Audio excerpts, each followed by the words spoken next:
do believe we're live. Okay, let me check all of that out in a second. I'm just putting the message up in the Discord. So Lights are bright. Discords. Sorry, I might have co-opted something of yours. And also, nice shirt. I Yes. only just noticed the Mario on it. uh, last time I wore We this was about a year ago. Oh, fine. looky We there. matched today then We because I got matching. Cappy. So Yeah. you've gone from 8-bit and I've gone to that. Yeah, we have gone live. It's just shown up on my Oh, phone good. as live mobile live dashboard. Excellent, excellent, excellent. Excellent day. Oh, my light's bleeding through. Let's not do that. I gotta get a whole new lighting rig when I put my new Uh, PC in. Oh, hello, hello, Danzig. what are you thinking Welcome. of doing? Get one of those ring lights? I'll definitely have a ring light, and then I'm gonna get a square light and just a whole broad spectrum, quite literally.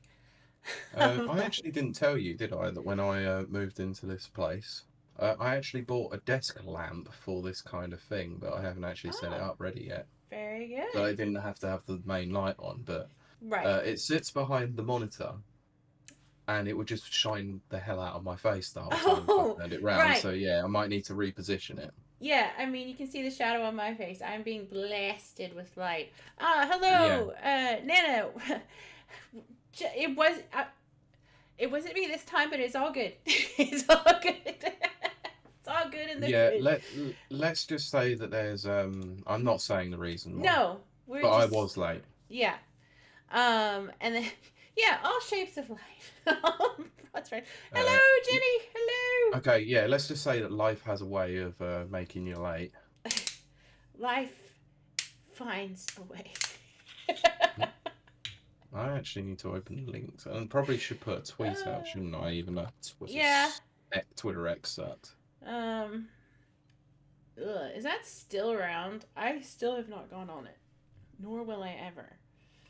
Um. Also, well, I can't. I was gonna post the link in Mag's thing, but I've done it already. Can you oh, just yeah.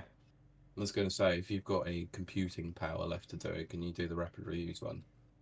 Rap Reviews Twitter thing. Discord. Oh, Discord. Discord. Yes. Yeah. Yes.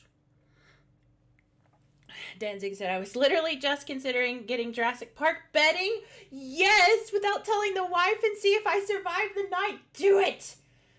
Do I, it. f- I think she may end up turning on you like a velociraptor. Or a spitter. Nana says, yes, somehow Twitter X has the decaying corpse is still going. How? It's like a Walking Dead thing. Uh, clever girl. Yes. Oh, I would do it. I was thinking, It's funny because like the Assassin's Creed betting, it looks really cool. It's not my favorite game. It's not my like unfavorite game either. It's kind of a middle level for me. But the I have betting looks so got Karen. cool. What, Pete? Uh, I was actually going to say I really liked Assassin's Creed 1, Oh, 2, yeah, well, yeah, Brotherhood. yeah. I heard 3 was good, but I never got around to playing it, I and never played 4 five was either. apparently the best part about it was the sailing. Yeah, that's what I heard too. Boopy doopy doop. But but yeah, the betting looks really cool, and the Xbox with the green and the black, that looks cool too. Hmm. Yeah, Um. don't, because I actually am considering buying, and it would only literally only be for the meme. I'm considering buying the Series S toaster. Oh my goodness, you should. No, I think I'd be killed Oh my goodness, why it's a toaster? because our toaster and our kettle were black in a white kitchen, so you know, Oh, so well, it would just blend into the wall. I think. I think eventually when I redo my kitchen, I'm gonna take the fridge that's there, move it to the garage, and then I'm gonna paint it black and paint it black. That's a song. And turn it into like an Xbox fridge, but like a big one. The large one. Yes. Danzig says Assassin's Creed 1 and Black Flag were my fave too. I've heard good things about Black Flag. I've just never played it. Jenny says, ooh, Star Wars themed kitchen, Pete. Oh my gosh, there is Star Wars everything now. Oh wait, Pete hates Star Wars. I was going to say, would it be wrong to say that I'm at the apathy stage of Star Wars where I think there's more crap than good? I forgot. I want Yoda everything, but I have reasons for that. Yeah, and let me reiterate this point. There's more crap than good, and I mean, even with George Lucas involved, there was more crap than good. Not just Disney. But Disney have definitely got a very poor batting average. Well, I'm not going to disagree with you there. That is very true. Jenny says my kids have Star Wars betting. See, I like it. I like it. Oh my gosh! No, they have. Oh, they have like a R2D. When Mags was here, we went. Yeah. Okay, I'm a cheapskate. I like to go to stores where you save lots of money. So I took it window shopping at Cash Converters. If you want to know how I am. But there was an R2D2 and an R. Is it R4? The little black one? I think he's R4. I think so. Projectors. They were like 500 quid each. But I wanted it so bad. And I was like, what am I going to do with it? I have like 2 projectors already. I'm about to buy another one. I don't need another projector. Are you buying another one? Because the one I have oh wow, I'm about to make myself sick. The one I have right now is only 4K supported. It's not native 4K. Okay, you can shove me off a cliff now. I mean, if you're giving away another projector, I'll gladly take it. All right, I might send it to you then. For God's sakes, I was only joking, but yeah, I will. I'll just sell the other one on eBay. Yeah. Yeah, because the one that I would send you if I replace it is worlds better than the world that. Yeah, I haven't actually got that other projector set up yet. I need to redecorate first. Yes. Because I need to find a place to actually put it. Yes. Well, that's understandable. I mean, it's just trying to work out the logistics of it. Do I actually mount it to the ceiling? Mount it. Do I mount it to the ceiling? If then I need to feed a cable up to it. Okay, well here's how I have mine. I was a little creative. Now this is in my bedroom, not in my media room. In the media room, obviously it's ceiling mounted. Well, media room's that's different. But in my bedroom, I took there's these arms that you can put microwaves on, like to a wall. You can attach them to the wall, and that way your microwave sits on it, and you can sit on the wall. So they're like really supported and all that kind of stuff. So I took those, of course, squished them in, and I set my projector on that, and then the cord runs behind my headboard, and you don't even see it. Oh, nice. Yeah, that is also what I was kind of considering doing, but yeah, it was going to be. Brente. Hello. Brentamente. How is everyone doing tonight? I haven't really asked that question, and I should have. I'm a bit thrown off. Yeah, chat. Let us know how you're doing tonight. You also let us know if levels are okay. Yeah. Check, chickadee, check. Because I actually need to do the background check. I've been doing all the social stuff, so it's like yeah. I was gonna show the audience my shirt. Yeah, I don't know if you saw, but I definitely co-opted your intro for Mags's Discord. Oh, did you? I did. I put howdy. Oh, good, excellent. I'm just gonna check this. So, yeah, let's just talk for a bit. All right. Well, Brent says, I'm okay. My parents have invited me over for dinner, which will be nice. Very good. Very good. Nice. Danzig says, levels are lovely from where I'm sitting, which is always good to hear. Jenny says, good, thank you. Better for seeing your beautiful face. That's way too kind. Is that named Kiley? No, it's you, Pete. Both. Well, maybe both. I would say Pete. Nah. Yep. Jenny says, how are you guys? Well, I'm very excited, and I'll say why when we start the show. We shall. An exciting week ahead. I know you do. Well, I know. I know, but we'll get to that in a bit. Yes. Yeah, I'm okay. Just, life. Oh, thank you, Jenny. Yeah. All I'll say is the joys of trying to organise a wedding. Stressful. I'm That's all. sure. I've said it before. I said it on the show. I've said it to Pete to his face. Pete chose to do some of the most stressful things all in one, which is Within a year of each other. yeah, plan a wedding, move house, and you even switched jobs last year, didn't you? Wasn't it last year? No, that was the year before, but I They all was. run together, but Yeah. yeah. So Pete did like some of the most stressful things you can do in adult land, and he just went, "Yeah, I'll just do them. I'll just do them all in the same year." Yeah, or Yeah, I mean, you would know this better than most. Autistic shutdown. yeah. Well, Yeah, I think I'm starting to get to that point where it's just like, yeah, I don't want to do this anymore. Yeah, yeah. Well, sometimes on Saturdays I have to sit in a room, stare at the wall for a few hours, and then I'm okay. Yeah, fair enough. Exactly, Jenny. He didn't want to be bored, that's for sure. Clearly not. Right, I'll be back in a second. You can entertain the audience in my absence. Woo! I love entertaining. I just drank a glass of wine. I need to keep it to 2 glasses of wine. But who in this planet thinks that I will do that? If we had more people, I would say take a poll. Because even I am like, really, Kylie? You can just stick to 2?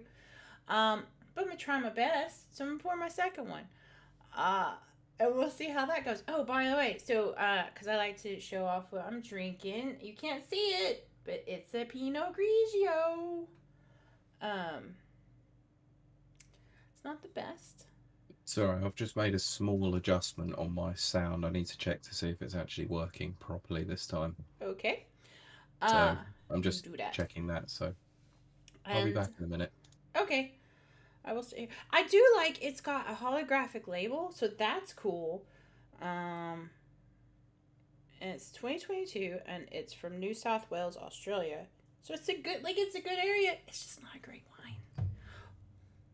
What did I eat earlier? That might be influencing it. Oh, I ate a protein yogurt. It's entirely possible that my palate's just been influenced. Danzig says, something I have thought of, by the way. I can't wait to see Kiley's spin-off wine drinking podcast. I like the label. The wine is not the best. Catch happy hour with me and happy hour with me and Mags, where we do just that. Let's see. Let's hope I don't choke on this one. Try and keep it at 2. Let's see. Here's where we already are now. That's 2 glasses in. Keep it that way. Yeah, right. But the reason why I gotta keep it that way is because I'm already outside my calories for the day. I have 1,600 calories, and I'm at 1,668. But you know what? Some days be like that. And it do be like that today. But yeah. I'm waiting on Pete. Oh gosh. Oh dear. Oh, that's excellent. Oh goodness. What? Oh, that's great. Yeah, we'll see how that goes. It's perfect, Nana. Absolutely perfect.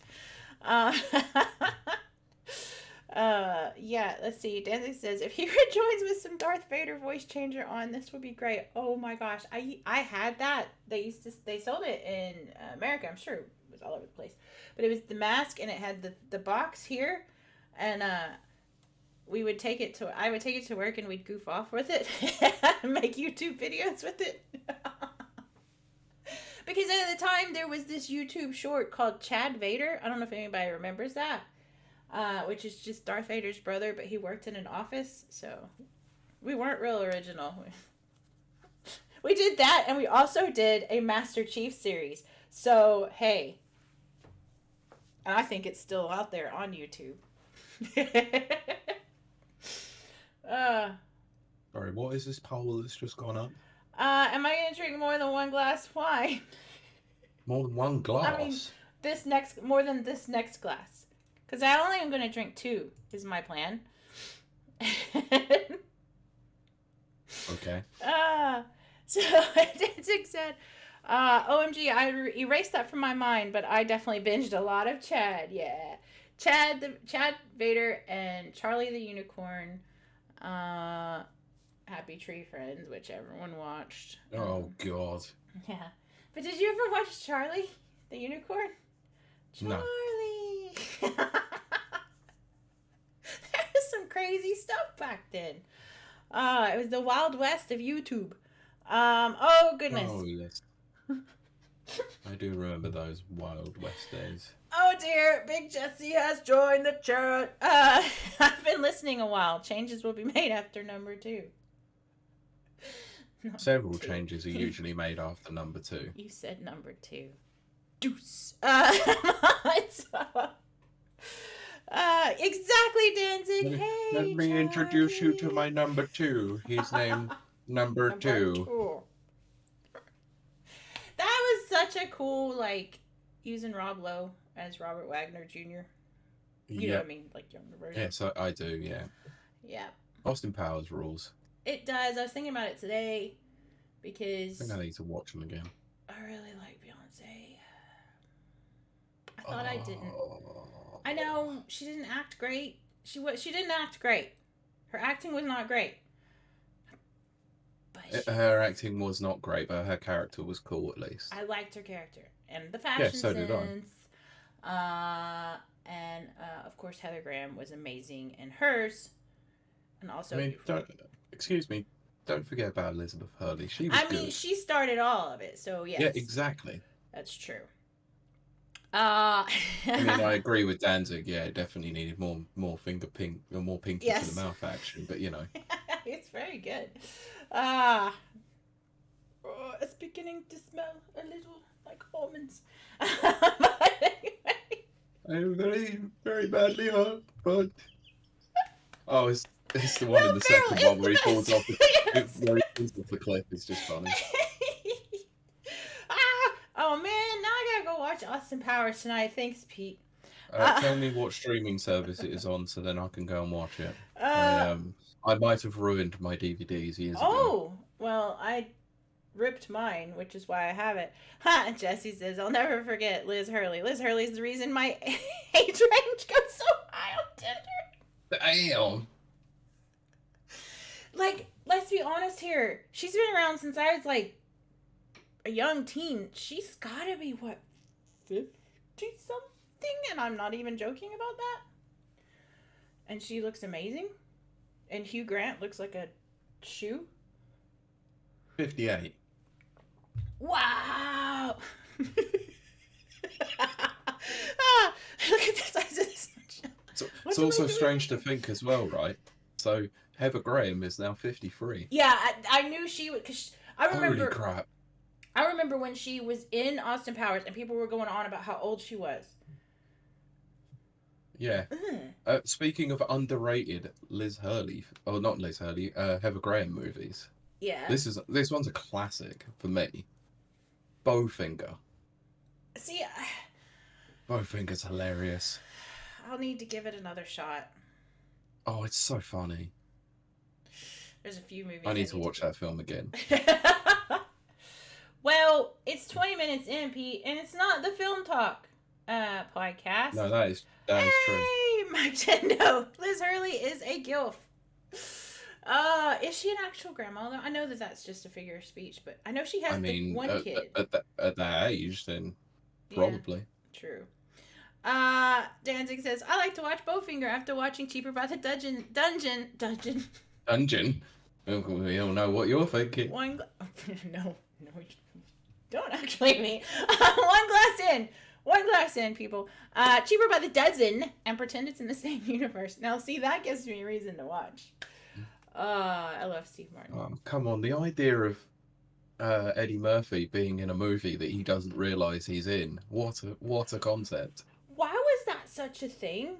in the late That's 90s, early 2000s. yeah, that was the Voyeuristic that's thing, you that's know? yeah, that's the plot of Bowfinger.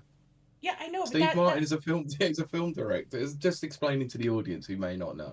oh, right. You know, yeah, Right. it's just he's a film director, like down on his luck, and he creates a movie with the biggest film star, but he doesn't actually realize he's in a movie.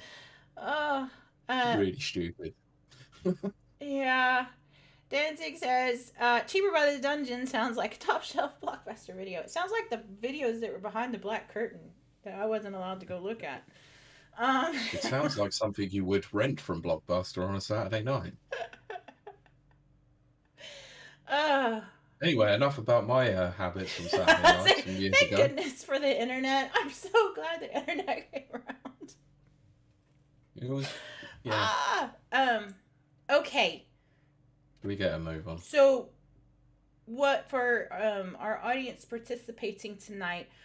This is not like last week where you guys had to just put your questions in and we'll get to them later. This is a news ep, so you're fully active and participatory at your leisure. We will be reading you. Oh my goodness, I'm hungry all of a sudden. What is wrong with me? I just had to have a biscuit. That's why I disappeared. I needed to get a drink of water and a biscuit. Oh goodness, Pete. Dear, dear, dear. I need to. Yeah, I'm not saying anything else. That's all I need. That's all. Yes, let's hope that the biscuit was an actual biscuit and not a word for something else. It was actually a biscuit. It was a chocolate biscuit. A what? A chocolate biscuit. Oh, yes. It's really the only kind here. No, that's not true. There is some really good ones here. But yeah, let's go. It came from an M&S box of biscuits. Ooh. They were bought for us. It was fine. Yes. Well, I can't eat them anyway because it's got weed in them. Wheat, not weed. I thought. I realized after I said it. Okay, thank God. All right, cool. Damn. Yeah. Wait till it's legalized here. It's but. Don't, because that reminds me of a story from many years ago when I was in school. Oh. Do you want to do a little Pete throwback machine tell? This wasn't me. This was actually someone in my food tech class. I'm not joking. Managed to bring some in and was baking them into cookies. Nice. And gave them to the teacher. Oh, hell yeah. I wouldn't waste good weed, but hell yeah. Yeah, the fact that they stood by the fire exit door the whole time whilst they were preparing them was a little bit suspicious. A little sus. A little sussy. Yes. Jenny says, weed biscuits. Danzig said, and that's how we found out about the conspiracy theory that all penguin chocolate bars had weed in them. Okay, so I don't know what a penguin chocolate bar is. That's another thing I had to ask Max this week. Have you? Oh, you know what it is now. I was going to say, if you know Australian stuff, it was a Tim Tam. No, I don't know that. Australians will tell you that Tim Tam is superior, but they are not. I wouldn't know. I know that American chocolate sucks. Yes, except I quite like the no, they suck. I don't mind the Hershey's cookies and cream bar. That's quite nice. Oh yeah, that one's nice. But this is also not the cookie talk. Oh, that sounds porny. Put the cookie down. No. Oh, Kindergarten Cop, I gotta watch that again too. Oh my gosh. God damn it. Pete quoting up. Right, should we get this on the road? Yes, let's do it. Okay. It's 186. Right. Yes, that is correct. And I'm currently looking at this picture on the article and going, oh god. Oh. Pete's gonna surprise me with news stories. Those yeah, because I haven't actually shared this with you, have I? You haven't. Oh, but to be fair, he does like to do little surprises for news. This isn't going to be a surprise episode. It's going to be quite depressing, let's be honest. Oh, let's not say that. I'm going to drink more. Okay. Okay, right. Okay, so I'm recording, so let me count you in. So, 3, 2... Welcome to Rapid Reviews Radio Podcast, episode 186. I am your co-host, Kiley Wilde, and I'm joined by my ever-present co-host, Pete Beckett. Hello. And we have a show for you today. No, we have a news show, which is always you guys' favorite, so I don't really know why I'm saying it like that, because they are literally our highest rated episodes over and over and over. Yeah, I've never understood why, but then we get YouTube comments saying, so it's just a bloke reading news. Yeah, great episode. It was like, yeah, okay, right, cool. Yeah, you just keep going, Don't feed dude. the trolls. Yeah. You don't have to stop, you don't have to watch, and you don't have to put the energy into leaving a comment, but hey, you do you, boo. So... Well, I'll take the listen and the watch. There you go. Hey. Always a statistic. Gotta love exactly. So... what I like to do to open this wonderful, beautiful, fabulous show that's been running for 4 years, which is insane, is I like to ask Pete, and our guest if we have guests, but today it's just me and Pete, how's his week been? Pete, how's your week been? And what have you been playing? Oh, damn, it's been exhausting. So, work has been kicking my butt.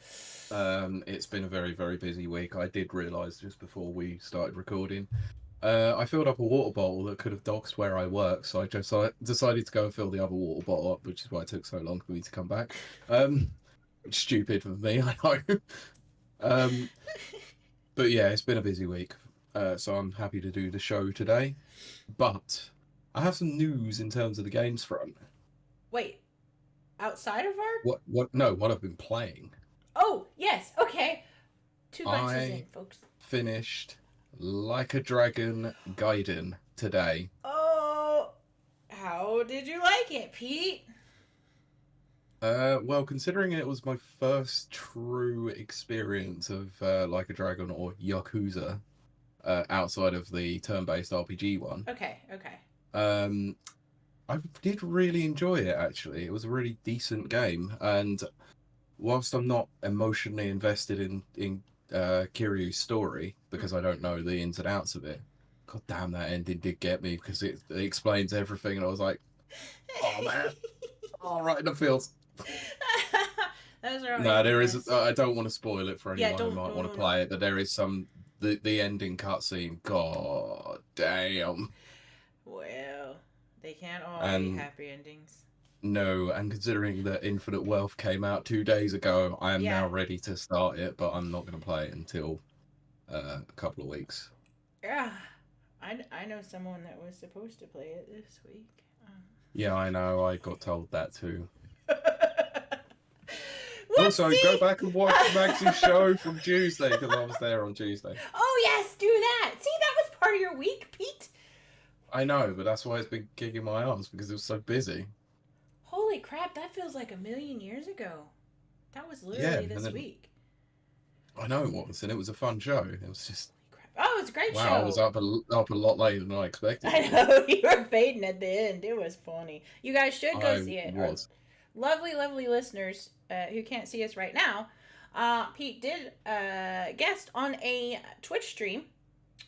Not on a podcast, on a Twitch stream. Do you want to give the address of the Twitch streamer, Pete? It was twitch.tv/middle-aged gamer guy, I believe it is. UK. Yeah, it was the Tuesday night game show with Mags and Dave. Yes. The eternally youthful Dave. Yes, Dave is awesome. He is a lovely guy. Oh, he's wonderful. Yeah. That's not even a put on or anything. He's great. Yes. Well, before I am not doing my best impression of that, Danzig. Okay. I'll ruin my entire room. That's too easy, Pete. That's too easy.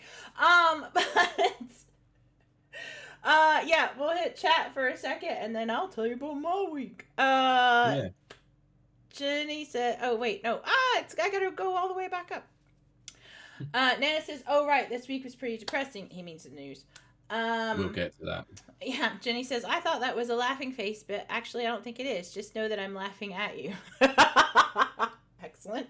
Or with us. Or with us. Either way works for me. I'm a dancing monkey. Just tell me what to do.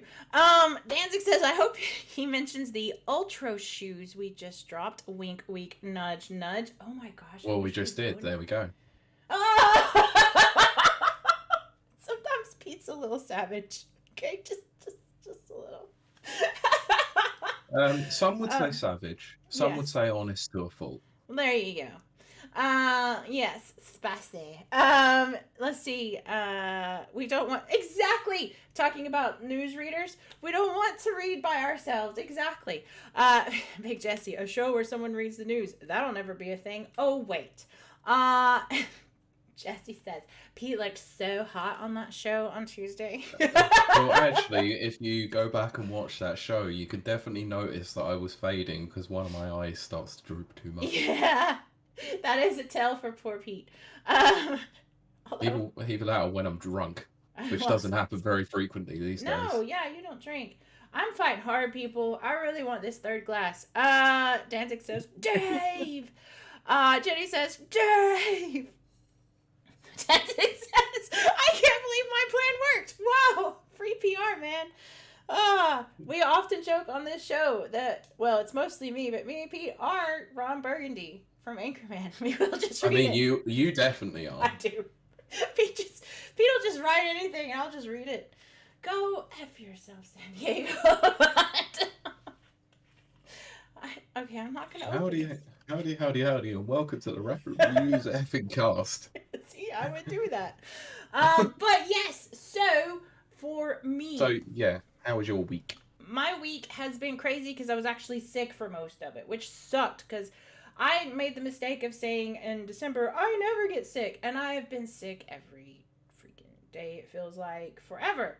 Luckily, they do pass very fast. Oh, Jenny says, Kylie, I give you permission to have as much wine as you want. That would be a very dangerous proposition. She has the permission, but whether or not she should is a different matter. You've heard of the god Dionysus. Well, so, my week, that's what we were talking about, wasn't it? Oh, yeah, so I was sick for most of it, which sucks because then I missed the gym. And when I miss the gym, I get angry, and you wouldn't like me when I'm angry. Not really. I mean, you might not like me when I'm angry, but I don't actually get angry. I just get annoyed at everything. But thankfully I'll be back tomorrow. And then as far as playing, I'm just still playing Power Wash Simulator. Oh, of course you are. That's just right, so how far through are you now? What are you on to? I've done Croft Manor. I did the fountain, and then I did the maze. Yeah. And then I did the boat and the jeep. So I'm whatever's after that. Oh, the big giant not fossils, but artifact room.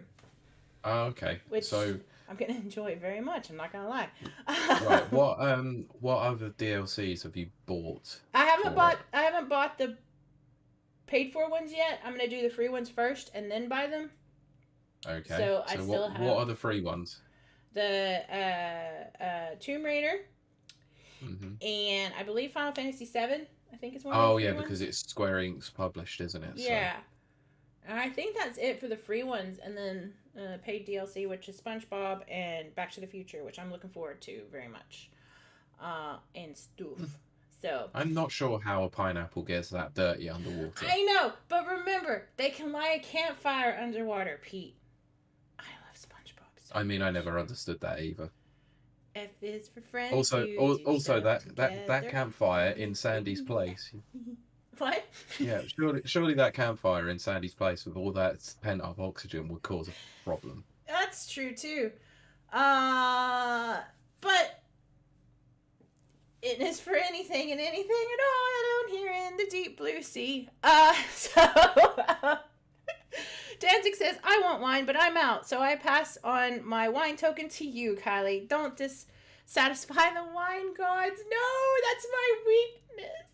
I might have to have one. Jenny says, I don't really drink wine. I just like to whine a lot. Hey. I don't know why that made me laugh That's as much as very it good. did. I like that. Danzig says, Back to the Future is the best paid DLC. I am looking forward to that quite a bit. It's one of my favorite movies. In fact, almost all the 80s movies are my favorite movies. Okay? I don't know what happened. Like, where's all the adventure movies? Because I tried to watch Jumanji. I know this is not a movie podcast, but still. I tried to watch Jumanji, and it's not obviously not Robin Williams Jumanji. But the one with the Rock. You mean Next Level and Welcome to the Jungle? Yeah, that one. And I'm not saying it's awful by any means. I'm really not. It's just I just want the spark that Indiana Jones had, not currently has. The spark of destiny, or whatever the frick it's called. The dial of destiny. What some people on the internet savagely called the dialysis of destiny. Oh god. Ugh. Great. Danzig says, although I did have a glitch where the clock tower wouldn't go past 98% and I had to restart it. Oh no, nearly 4 hours wasted. Oh no. That's one of my fears.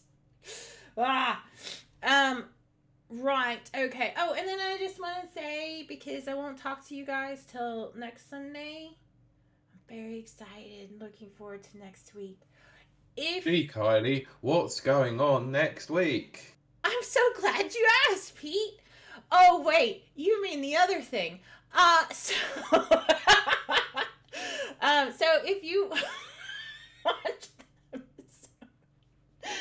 watched last week's episode, you'll know that we interviewed Dan and our wonderful returning guest, Andrew. I would say show favorite, Andrew. And they are from Debug Magazine, but they're also putting on the Debug Awards next week. And next week, yeah, go and listen to last week's episode for more info. Carry on. Yep, and I'm sure next Sunday's show I will give a full report. And there will be plenty of photos, some of which I can share. But some will remain in the private collection. That's right, they will. But yeah, no, I'm headed out a day early. Just cause, no real reason. Can't imagine what that reason might be. And then we have fun. Well, I'll have fun all 3 days.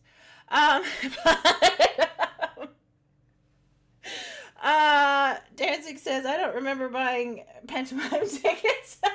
sorry, hang on. Is that a dabbing Raichu?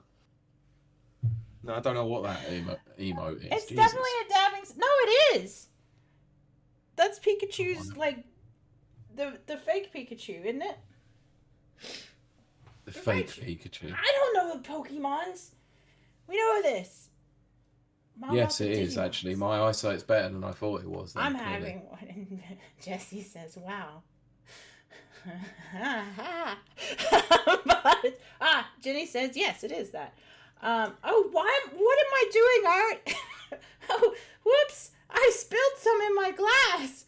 Oh, no, someone stop me. Oh, goodness. Oh, no, Kylie, dear. Will you stop doing that? That would not be good for the show. No. I found the lid and everything. Oh, thank goodness. I cleared that up and didn't spill the wine and just poured it in my glass. I mean, accidentally tipped it into my glass. I mean, it would be a shame to waste wine, you know. Now it's got to be disposed of, I guess. Yeah. How have you disposed for it? So, okay, Jesse's put up the fire guy. I would call him Spyro, but I know that's not his name. That would be Dragonite. Sure. And then the little sleeping version of him.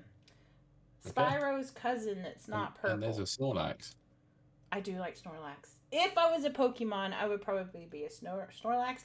Okay. Or a Squirtle. Anyway. Whilst we're on the topic of Pokemon, yes, that will segue us into our first news story. Yay! Segue! So I'll read you this headline. Our sources are VGC for this week. All of them will be in the show notes after this stream is done, and if you're listening in the audio version or on YouTube. The Pokemon Company confirms it's investigating Power World. What? Wait. Okay, read the dadgum story. What the hell? Oh, it's because I peeked on my thing and it cut me out. Yes, you did. I said, what? Wait. What the frick? But I will hold my thoughts until you are done reading the story. Oh, no. Yeah. Okay, I will read certain segments of this story because clearly people don't want us to read the full story. Who cares about those people? We do I know. us. Anyway, the Pokemon Company has broken its silence regarding Steam's mega hit Power World and said it is investigating if it infringes on its IP rights.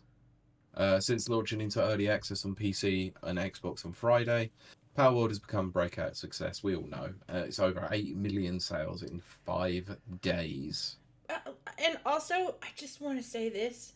I know I'm interrupting Pete, and I try not to. I really do try not to.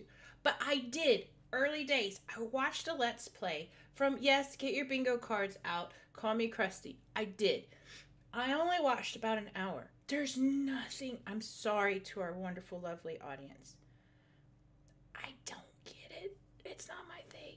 It's not my thing. It's not my thing. But Look, I'm happy for other people. I'm very happy. I'll be honest, I might not have explained myself as well on the show, on Tuesday Night Game Show, when I was on there, because I was tired. But I don't like. I liked the look of this when it first was shown off at the Jeff Shealy Awards or whatever it was. I don't care. The Twink Awards. Yeah.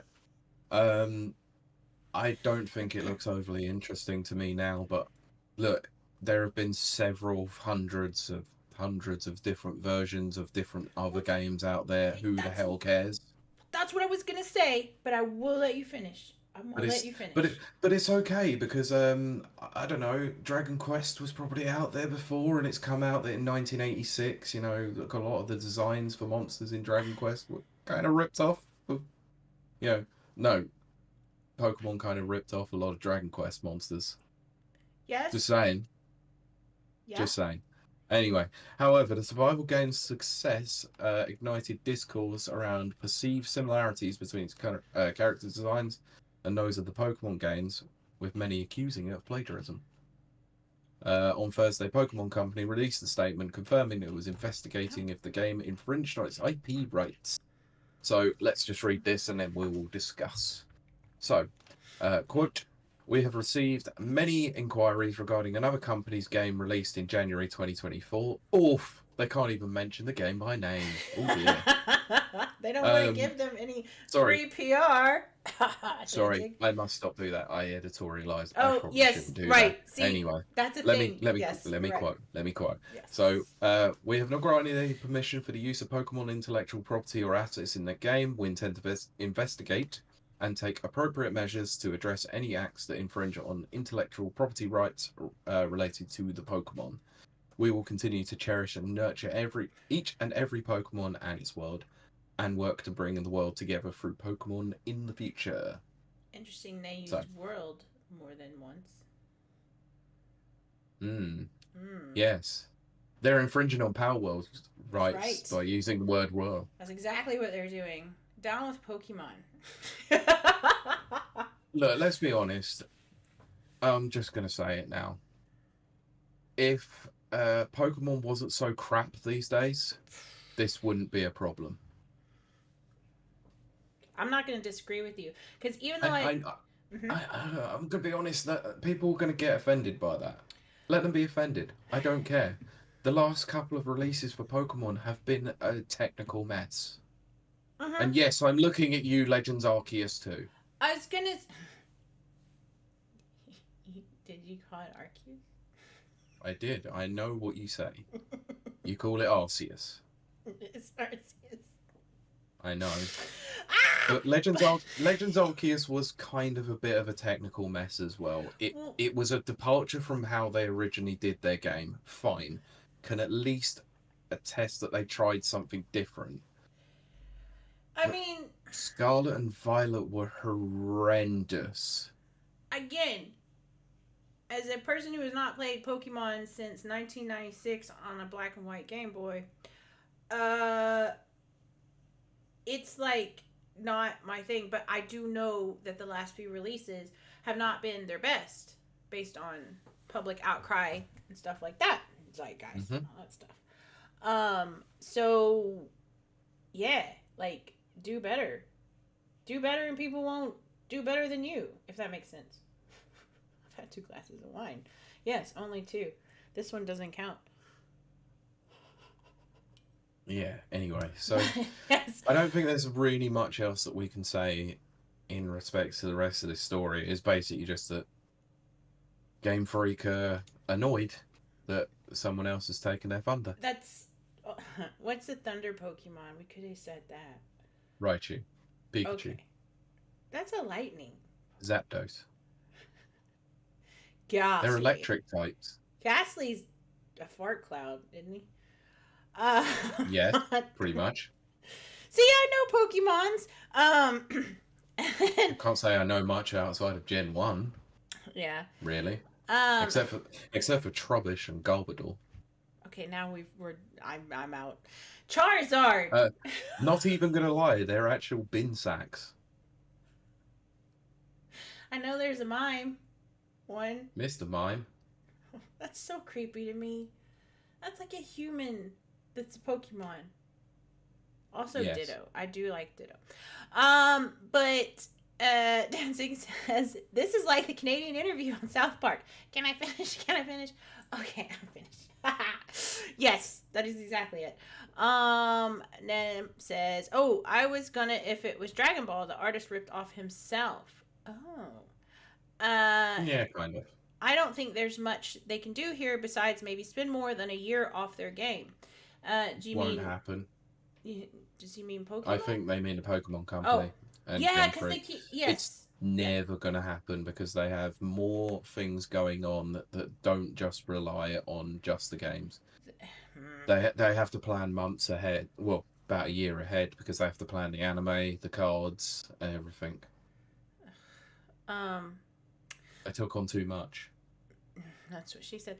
And then Jenny says, and I agree, Jenny. Best Pokemon name, Lickiki. Is that a frog? Because it sounds. No idea. It's the first I've heard of it. And it says, Pete, you are correct. That's exactly my thoughts. Honestly, Sword and Shield as well. I don't think so. They'll be. Yeah, Sword and Shield didn't run well, but at least the main game itself was consistently decent enough to play without any real issues. Well, then he goes on to say, there'll be a Pokemon Direct. Do you love it when I say Pokemon? Because that actually makes people angry because the way I say it, I'm like, how are you supposed to say it? So then I intentionally do Pokemons. Because I really like Pokemans. Pokemans. There'll be a Pokemans Direct this month, and the next remakes, and people will forget about it. Well, that is true. At least I think so, because Feb seems like the time of year, at least about most gaming news for the year. Shall we not talk about the fact that there's been rampant speculation again about Nintendo Directs and people will never freaking learn? Exactly, there always will be. And then there's a huge look at this leak. And there's a huge outcry afterwards. Everyone's disappointed. Nintendo could give you free Switch Pros dipped in gold. And okay, Jenny, I think you meant Licky Tongue. Let's see. It's a big pink one with a huge tongue. Yeah, it's a Licky Tongue. Yeah, that one. I thought she meant me. Someone knew what they were doing, and Dancing says it evolves into giggity giggity giggity. Yeah, that's what made me laugh. That was good. That was really good. Right, anyway, I've had enough of talking about Pokemon. I'm over Pokemons. Yes. I've collected them all. Let's move on. Anyway, but we will carry on with some Nintendo news. Mm-hmm. Because this is actually good news. Look, it's not we're specifically both just about shirts. Nintendo. Yes. And no, you didn't plan this. It's actually just how it worked out. But to be this fair... is good news for... Go on, okay. Karen. I just say, P wears Nintendo shirts 90% of the time. I wear black t-shirts 90% of the time. 90% of the time, it's a Nintendo shirt. Every time. Oh, yes. Anyway, not just good news for Nintendo. Good news. Good news, everyone. This is good news for one particular person and a veteran of the industry. So, let me just read the story. I'm not going to read the headline. The Academy of Interactive Arts and Sciences will induct Nintendo composer and sound director Koji Kondo into its Hall of Fame at the 27th DICE Awards. Okay, that's cool. I'm very happy to hear that. Yep. Kondo, who joined Nintendo in 1984, is best known for his work on Super Mario Bros., Legend of Zelda, and the Star Fox series. He is responsible for programming, for sound programming, music, and sound effects for Mario Brothers and The Legend of Zelda for the NES. So he has since to go on to work on many iconic games, including The Legend of Zelda: Ocarina of Time, or Ocarina of Time, however you want to pronounce it. Ocarina. Mario Sunshine, the bastard child of the series. New Super Mario Brothers, Super Mario Galaxy, which has probably the best soundtrack out of all the Mario games. Is very good. Yes. The Legend of Zelda: Skyward Sword, also the bastard child of the Legend of Zelda series, and Super Mario 3D World and Mario Brothers Wonder. He's currently serving as a senior officer for Nintendo EPD. Kondo will be the first composer to be inducted into the Hall of Fame. I'm very happy to hear that. Actually, this is very interesting. I didn't know this. I know about the first one. The second one I didn't. So the first inductee was Shigeru Miyamoto in 1998. While the most recent was Double Fine's Tim Schafer. Oh, that's cool. That's cool. That's cool. I know. So do you want to hear what Mr. Kondo said about this? Yes. He said, "I am deeply thankful for being selected by DICE for this important award. It is a true honor to be recognized in this way, and I am extremely humbled. Thanks to the help from so many people surrounding me and the support from our customers and fans, I was fortunate enough to be involved in game music development for decades. I am grateful for everyone who helped and supported me. I will continue in my efforts in the music and sound aspects of development to help, hopefully, make everyone's game experience even more enjoyable in the years to come." That's very nice. I like that. What a legend. Very much. And also very pleased that he was inducted. That's the right word, right? Me too. Because, interestingly enough, Super Mario Brothers Wonder has an incredibly good soundtrack. It does. It does. Very much. Really enjoy it. Yeah. It's not one of the best, because obviously one of the best is Super Mario World and Super Mario Galaxy, of course. Super Mario World. My favorite Mario is Galaxy 1 over Galaxy 2. Come at me, bro. I didn't play any of the new ones, so my favorite is still Super Mario Brothers 3, followed by Super Mario World. But that's because I'm stuck in the 90s. We're on the opposite side of the fence. Mario World over Mario 3. I know, but for me. But it is literally by a toe now, honestly. It's so close. It's so hard to differentiate. Like I could see it even going back and forth. Oh god, miss those days. I could as well, but Mario World is my most played game of all time, I think, so. Well, definitely, because the replayability to go back through the red dots and get to the two. Oh, the special worlds. Yeah. They always kick my ass. Me too. Nana says, okay, I'm gonna get this off my chest. The fact that the RE4 remake wasn't nominated for anything at the DICE Awards is insane to me. They really have been neglecting RE4, which is weird. Unfortunately so, yeah. It is a very, very, very solid game. It has one very key fault to it. I won't say what that fault is. That it's a remake? No, it has nothing to do with the remake factor of it. Oh, okay. I will take your word for it. It is a particular voice actor or actress. Are we talking about Ada Wong? Because holy crap. Yeah, thank you. You said it for me. I mean, come the frick on. It's just like this every time she talks. Oh, yeah, it's so boring. It's so boring. It's honestly the reason why I haven't been able to get through Separate Ways yet. No, I get that. Big Jesse says, before I was born. Don't get to say that often these days. Oh, I never get to say it. Nana says, that being said, this is very cool. Nancy said, what did Kiley just say about holes? The ocarina has 8 holes. That's all I said. I mean, that is very true. There is 8 holes, and on that particular instrument, every hole's a goal. Yes, and Jenny says, oh, and me too, Kyle. So, there you go. What about our next story, Pete? In the next lineup, I'm just gonna drink this. Who thought on what planet I was not gonna drink this? No one. Okay. No one thought that. No one in the chat. No one in here, and no Pete thought that. So this is where I apologize to everyone. This is where things start to get depressing. Never. I'm drinking more wine, Pete. It doesn't get Mm, sad when I drink more wine. It gets happy for everyone. Go ahead. It may do because I actually have four stories rolled into one because they're all related to the same thing. Four big boys. All right. Let's go. So let me just preface this by reading what I wrote down about this. More industry layoffs have been announced by Oh, several publishers and developers. So we'll go through each particular one and we'll discuss these as a result. So the Danzig first, guessed it immediately. correct, Yes. correct. Yeah. So what the fuck was that?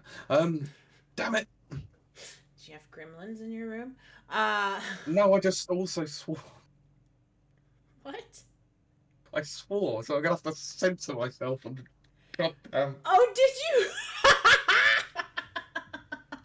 Oh, Pete has to honk himself. Go honk Oh, yourself, San Diego. San Diego oh is Pete. God! Why did I just give myself more work? I don't know. Did you timestamp it? Yeah, I did. I did. Oh, goodness. Anyway, first story is people can fly. So I don't know if anyone knows who people can fly. No. So let's just read the story and that will become very apparent soon enough. So people can fly has reportedly laid off over 30 developers working on an unannounced Square Enix game. In an internal email shared with Kotaku. Blech. Anyway, People Can Fly development director Adam Alker said the cuts were being made due to budget limitations and the shrinking scope of the project. Hmm. A further 20 people working on the game, which is codenamed Project Gemini, have also been relocated to other projects at the Polish studio. Well, at least they're Um, relocated. True, that but that's 30 people that are not being. So that's in Well. total. That's 50 people that have either been relocated or just axed. Mm. So the statement as so it says a source told Kotaku that the length of Gemini's campaign will be shorter than previously planned, and its enemy roster will be reduced too. So the statement reads: "We understand that this decision impacts each of you, and we want to express our gratitude for your hard work, dedication, and contributions thus far," Alka said in an email to affected staff. Hmm. To those individuals transitioning out of the studio due to these changes, we extend our sincerest appreciation for the skills and expertise you have brought to the team. We will keep our fingers crossed for your next steps in game dev and offer all our support. Anyway, Except so not all their for support. no, but for those who are unsure about who People Can Fly are, they celebrated their 20th anniversary in 2022 and was owned by Epic Games from 2012 to 2015 and is the developer behind. Anyone want to guess in the chat? Let's see if we can get a guess. Carly, have you got any guesses possibly? um. No, I don't. Plants vs Zombies. No. Okay. No. Nope. I'm just waiting to see. We had one from Jenny that said Fortnite. So many layoffs. That's Oh. incorrect.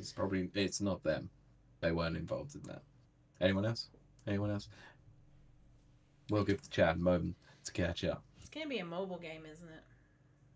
No, actually, surprisingly, there's a couple of big games on there. Oh no. Oh dear.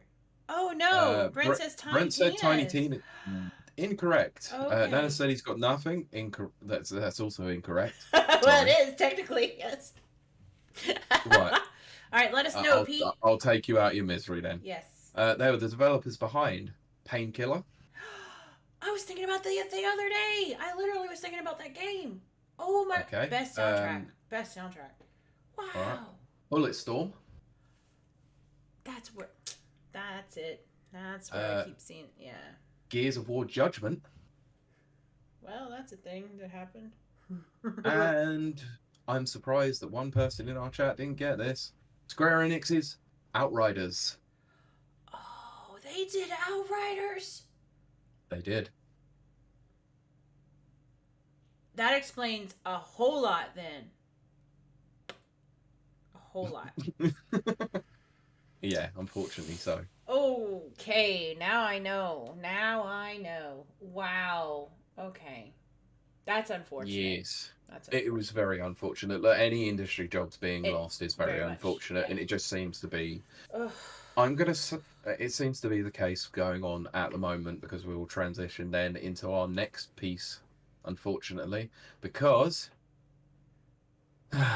let's just. I'm not reading the headline. Embracer owned studio. What a surprise! Oh dear. Embracer Group are involved again. Yeah, they own everything. Black Forest Games reportedly plans to lay off approximately half of its employees. Oh my gosh. Now, look, credit where credit is due. According to a Kotaku source, Great. why are Kotaku hot on this at the moment? It's weird, but I don't hey, know. like I said, credit where credit is due. Might Yeah. not like the outlet, but hey, doing work. Um, the cuts were announced on January 24th. So, as of the recording, about 4 days ago. It is claimed that the studio's creative directors and most, and in quote, if not all, of its managers are expected to keep their jobs, with more information to be confirmed Hmm. next week. Mm. Founded in 2012 and located in Offenburg, Germany, Black Forest Right. Games has over That makes sense. 100 employees, according to its website. Holy So crap, let's that's take quite our a count. bit. That's now 100 employees within this week so far that we have got Oh that have been my told they're losing gosh. their jobs. Ugh. So, can somebody in the chat please keep a running total for us, and Do we we can need calculate this to? at the end? Danny's the mom. I think it's going to be prevalent to find out just the sheer number of people at the end because Owie! I'm leaving the big one till the end. Oh, great. Thanks, babe. Oh So, my Embracer gosh. anyway. So, Embracer operating group THQ Nordic acquired the studio in 2017, along with intellectual properties including the Guyana Sisters, Eldorado, Okay. and Rogue Stormers. The only one I recognize is the Guyana, or however you say it, sisters. The Great Guyana Sisters, Yeah. or however you pronounce it, anyway. In recent years, Black Forest Games has developed a couple of Destroy All Humans remakes and is Oh! currently working on Teenage Mutant Ninja Turtles The Last Ronin. Oh, wow. That last Destroy All Humans game was really good. Oh, I'm so Yeah, sorry. apparently so. Um, I was never a big fan of the Destroy All Humans games in the first place when they released on PS2, so it wasn't going to be I something liked that it. got my attention. I like that, and a Anyway, zombie ate my neighbors. yeah. Fellow German THQ Nordic studio Piranha Bytes is reportedly facing closure as part of the Embracer Group's ongoing restructuring efforts.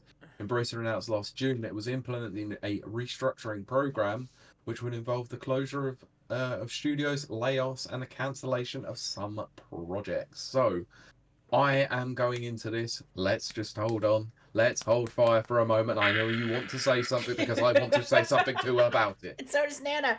But yes, go Um, ahead. it has since shut studios like Saints Row developer Volition, Yep. Campfire Cable, and Free Radical Design, while others have reportedly been put up for sale, such as Borderlands maker Gearbox. Yes. Which is. Yes, you may now say a piece about Volition. Well, I'm actually not going to talk about Volition. Volition, believe it or not. Um. Oh, I know, Danzig. That's a sore spot here with one Mr. Pete. I'm getting to that. No, I'm going to say what I've said on this show 1,000 million times. Embracer Group bought way too much, too fast, and didn't know what to do with it. They just went, like, every time something went up on the auction block, they just went and bought it. The problem is, you're buying a lot of fractured pieces and bits and stuff like that. And so this whole restructuring thing that they're going through, they have to go through it because they did a dumb thing. It's like they bought 5 different puzzles, but only bought half of the pieces of each puzzle. If that makes sense. Probably not. Mm-hmm. I've had 3 glasses of wine. Working on the 4th. Um, but they bought too much, too fast, and just threw money thinking that it would come back to them. And it's not coming back to them. Because when it comes to development, you need to put money and time and pay your people well. If you pay your people well, they will give you top work. Embracer Group did not do that.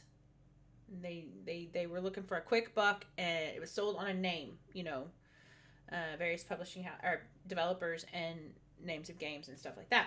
But yes, Pete, what is your time splitter?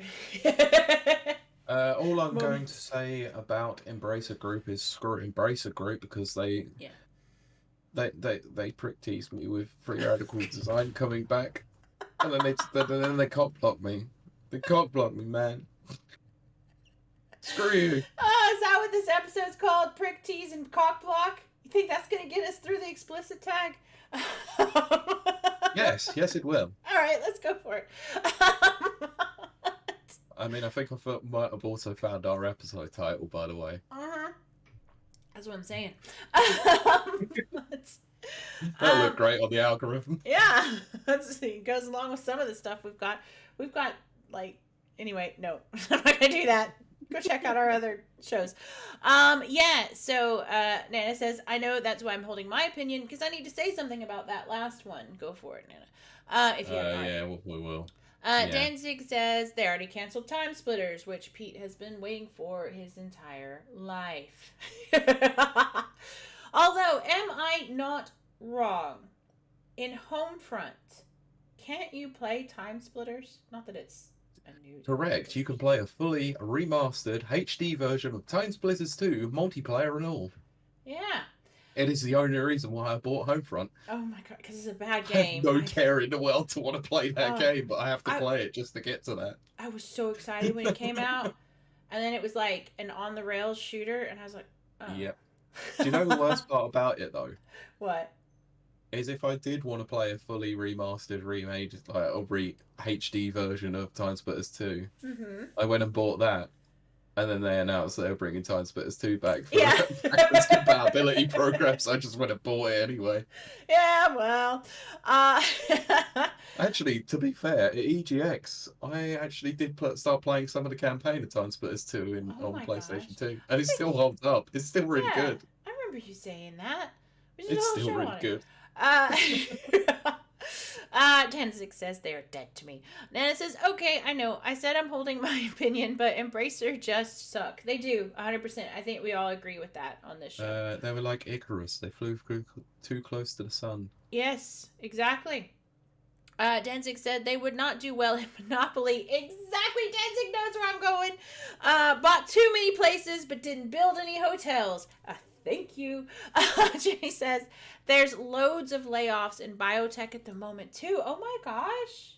There's layoffs nearly everywhere they're going, including media, journalism. Some of those are probably warranted, but, Yeah, we definitely need a new renaissance, a new enlightenment in journalism. No, we just need good journalists, that's all. That's what I mean. I know. I just wasn't being so diplomatic about it. Yes, I know. That is Pete's signature. And everywhere I think it's so rubbish. Nana says, I feel like some people, like Square, would have sold either way, because Western side of things wasn't really going well for them. I remember when they opened their Western, Square Enix office, I was like, what are you doing? Mm-hmm. This is bad. Yeah, but let's be honest, they also completely ruined Tomb Raider. Yes, but I have thoughts on that anyway. We know this. Yes, again. I think we've already spoken about them quite a lot. Yes, check out our old shows. Jenny says, haha, Pete, these words. Danzig says, if you want a laugh, follow Steve Ellis on LinkedIn. He doesn't hold his tongue. Ooh, Pete. Yeah, he's very vocal, and Steve Ellis is awesome. Excellent. That's right up Pete's alley. I would, but I still don't know how to use that. It's to be fair, I never go on there. So basically, the after effects of the COVID boom. I'm going to read this next comment, and then I have a thought on that. I like the first game. The second game is kind of and I haven't played the third one. Which is Nana's. Well, narratively speaking, when it comes to Tomb Raider, the first game is, oh no, I don't want to murder people, but spends the whole game going around and murdering people. Yep. I have thoughts and problems with that series. You can go listen to it on past episodes. We even have an episode where we interview... Oh, I've blanked out on his name, Pete, but it's probably a good thing. The author of The History of Tomb Raider. Uh, although, to be fair, he didn't boycott our show. No, he didn't. That was his friend. Um, but, um, what was I going to say? I was going to say something. Oh, I know who you mean now. I was having a moment there I thinking know. about that. I can't remember. No, But I know. he was cool because he was still following me on Twitter when I left. So he's a good guy. Mm. We had controversy in our early days, people. Let's not go into that. Let's move on. We won't. I was going to make a point. What was my point? Something to do with the after effects of COVID boom. Oh, that was it. So, yeah. That is something I will never understand. It was like all of the game console people saw Nintendo's success and thought they could recreate it, and so they overextended themselves. At the same time, there was a chip shortage, which to this day blows my freaking mind. They sold us consoles, or tried to, while there was a chip shortage. Mm-hmm. I'm on the island of Ireland. We couldn't get Xbox, whatever is the opposite of what I have. What do I have, Pete? I have the white one. The Series X, you mean? Yeah. So we couldn't get the other one. We couldn't get the PlayStation 5. That was a no-go until like 2 years later. And then they were trying to do these games, and then in the middle of these games, they changed the consoles. They upgrade the consoles. There's a chip shortage. Everyone's out of work from COVID.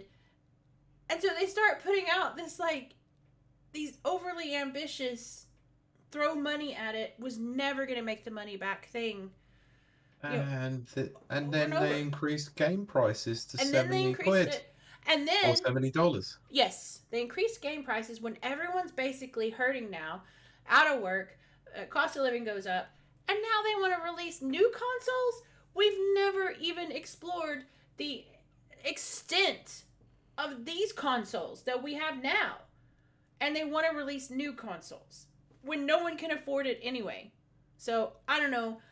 I think they're insane, and that's why there's so many layoffs, because someone up there at the top is making some really dumb decisions. And that is my TED Talk for this. Yes, there is. And I had a joke. I am going to save it for another story later on. Oh, okay. Was that because I went on a Kiley tangent? No, it does actually relate to your tangent, but it is also going to relate to something that we're going to cover in a bit. Okay, well, I'm going to finish out this bottle. What's the next story, Pete? So, once again, I've done the calculations again. I will get back to you with the full number at the very end.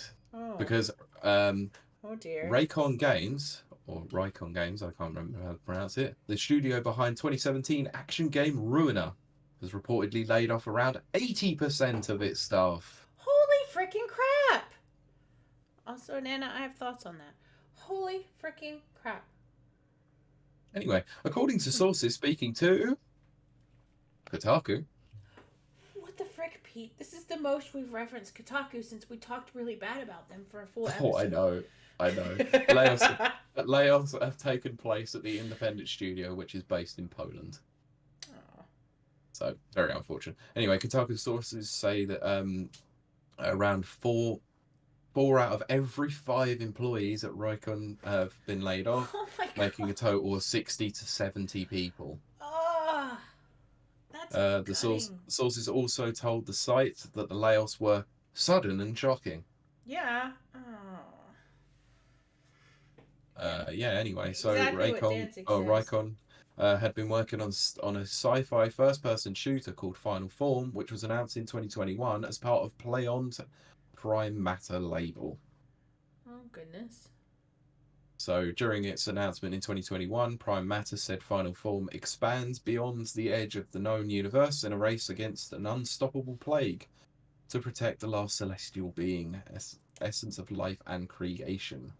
However, while the trailer for the game remains on Raycon's own YouTube channel, the version on Prime Matter's YouTube channel has now been made private, and the status of the game is currently unknown. I'd say it's over, because it's like what Danzig said, almost get some layoffs, but 80%? How do you get that wrong? Exactly. That game's dead, Pete. Of course, I've said that before and I've been wrong. I mean, let's be honest. That is pretty much going to be the death knell in that coffin, Yeah. unfortunately. Just feel bad for everyone that was spent all that time developing it. I know. For it to go absolutely nowhere. Oh, that's gutting. They might I incorporate agree, other Nana. games. Nana, I agree. Schreier, I understand. But Kotaku? Question mark? Yeah, this is weird. I know, it's weird. How can you understand Schreier, man? Sometimes we don't report him. But Yeah, it's like he's like a cockroach. He disappears for a while and then you just can't get rid of him. and sometimes he's actually really good.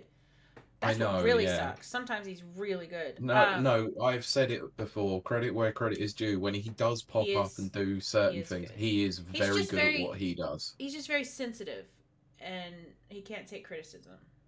And I think that's my main problem with him. It's 95% of games journalists these days. I'd say Journalists in general, sorry. yes, which is my original field. Anyway, Jenny says that's really sad. Yes, Nana. Okay, why is everyone trusting Kotaku? I didn't say we trust them. But Jenny says one of my kids would really like to be a game developer. I used to be really enthusiastic, but now I'm a little worried. I am truly hoping. Okay, this was before my time, but there was a thing called the video game crash. What was it like? It was like the 1983. Oh. Okay. And it only ever affected America. Right. Did it really? 100% because actually, so it affected the American video game industry to the point where the NES had to be called a entertainment system rather than anything else. But we, over in UK shores, still had the BBC Micro, the Commodore 64, and all of that. We had all the awesome stuff that people were still making. It was so cool. We never had any of that. That's why we had awesome games like Manic Miner. And the ZX Spectrum or ZX Spectrum, whatever. It's a UK based system. All right, you fine. call it by its proper name, you Philistine. But I didn't. Okay, so that kind of makes my point moot.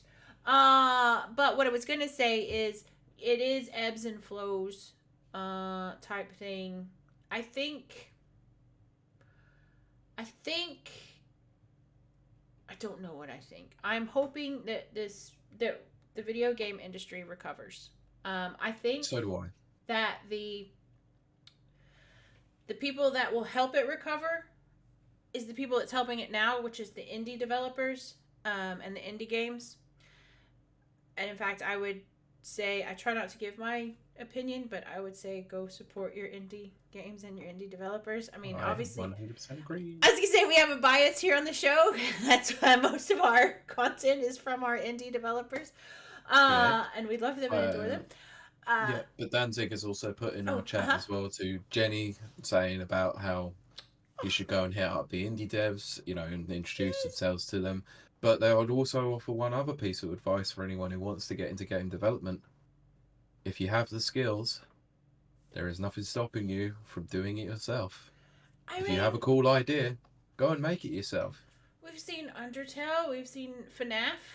That one that our previous co-host interviewed, Iron Sword Man, Viking guy.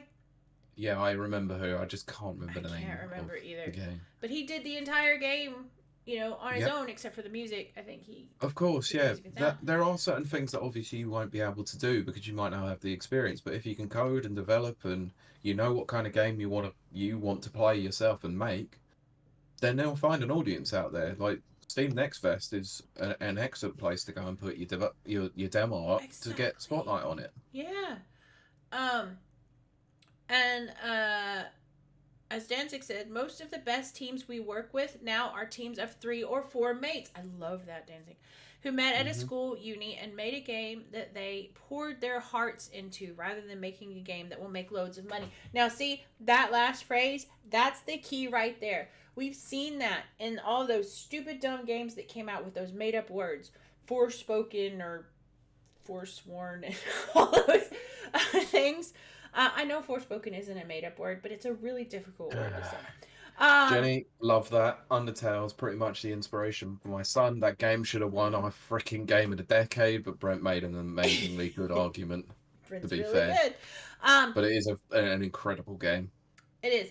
But yes, so what is happening with these highly polished games? Saints Row, the new one, as we know, is that they were made to make money. They follow a formula. There is no. I don't want to say there's no heart and soul because there are developers behind them. There are humans behind them, but it's top down. It's coming down from It's like I'm in design, and there's this famous phrase called "design by committee," which Hmm. is if I go and work for a corporate, if I do any freelancing for a corporate, their design, they vote on it. There's not an artist working with me. It's like, oh well, we all want the color blue. We all voted for color blue, and I'm like, well, blue does not work here. It doesn't matter. We all voted on it.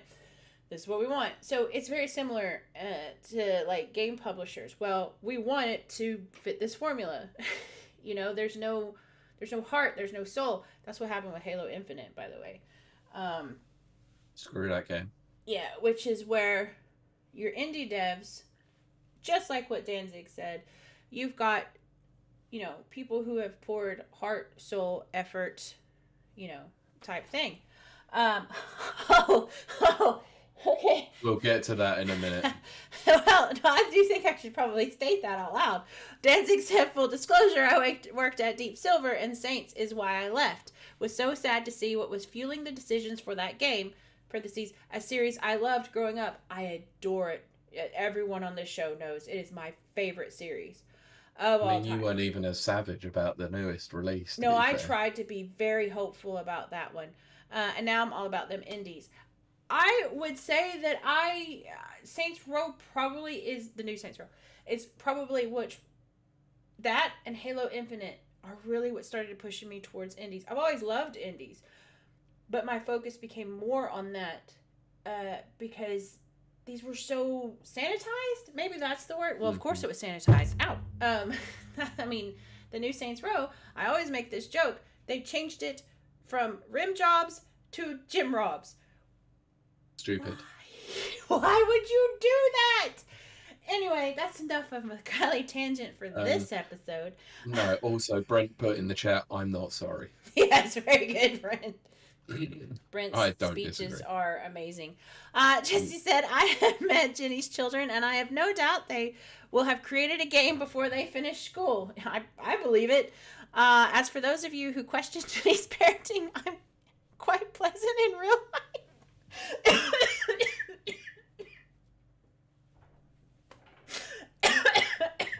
Okay then, yes, Pete. I've gone on my rant, I've chilled out, and I've poured my 5th glass of wine. Yeah, probably for a good thing. Oh no, we got more? Because here comes the depression.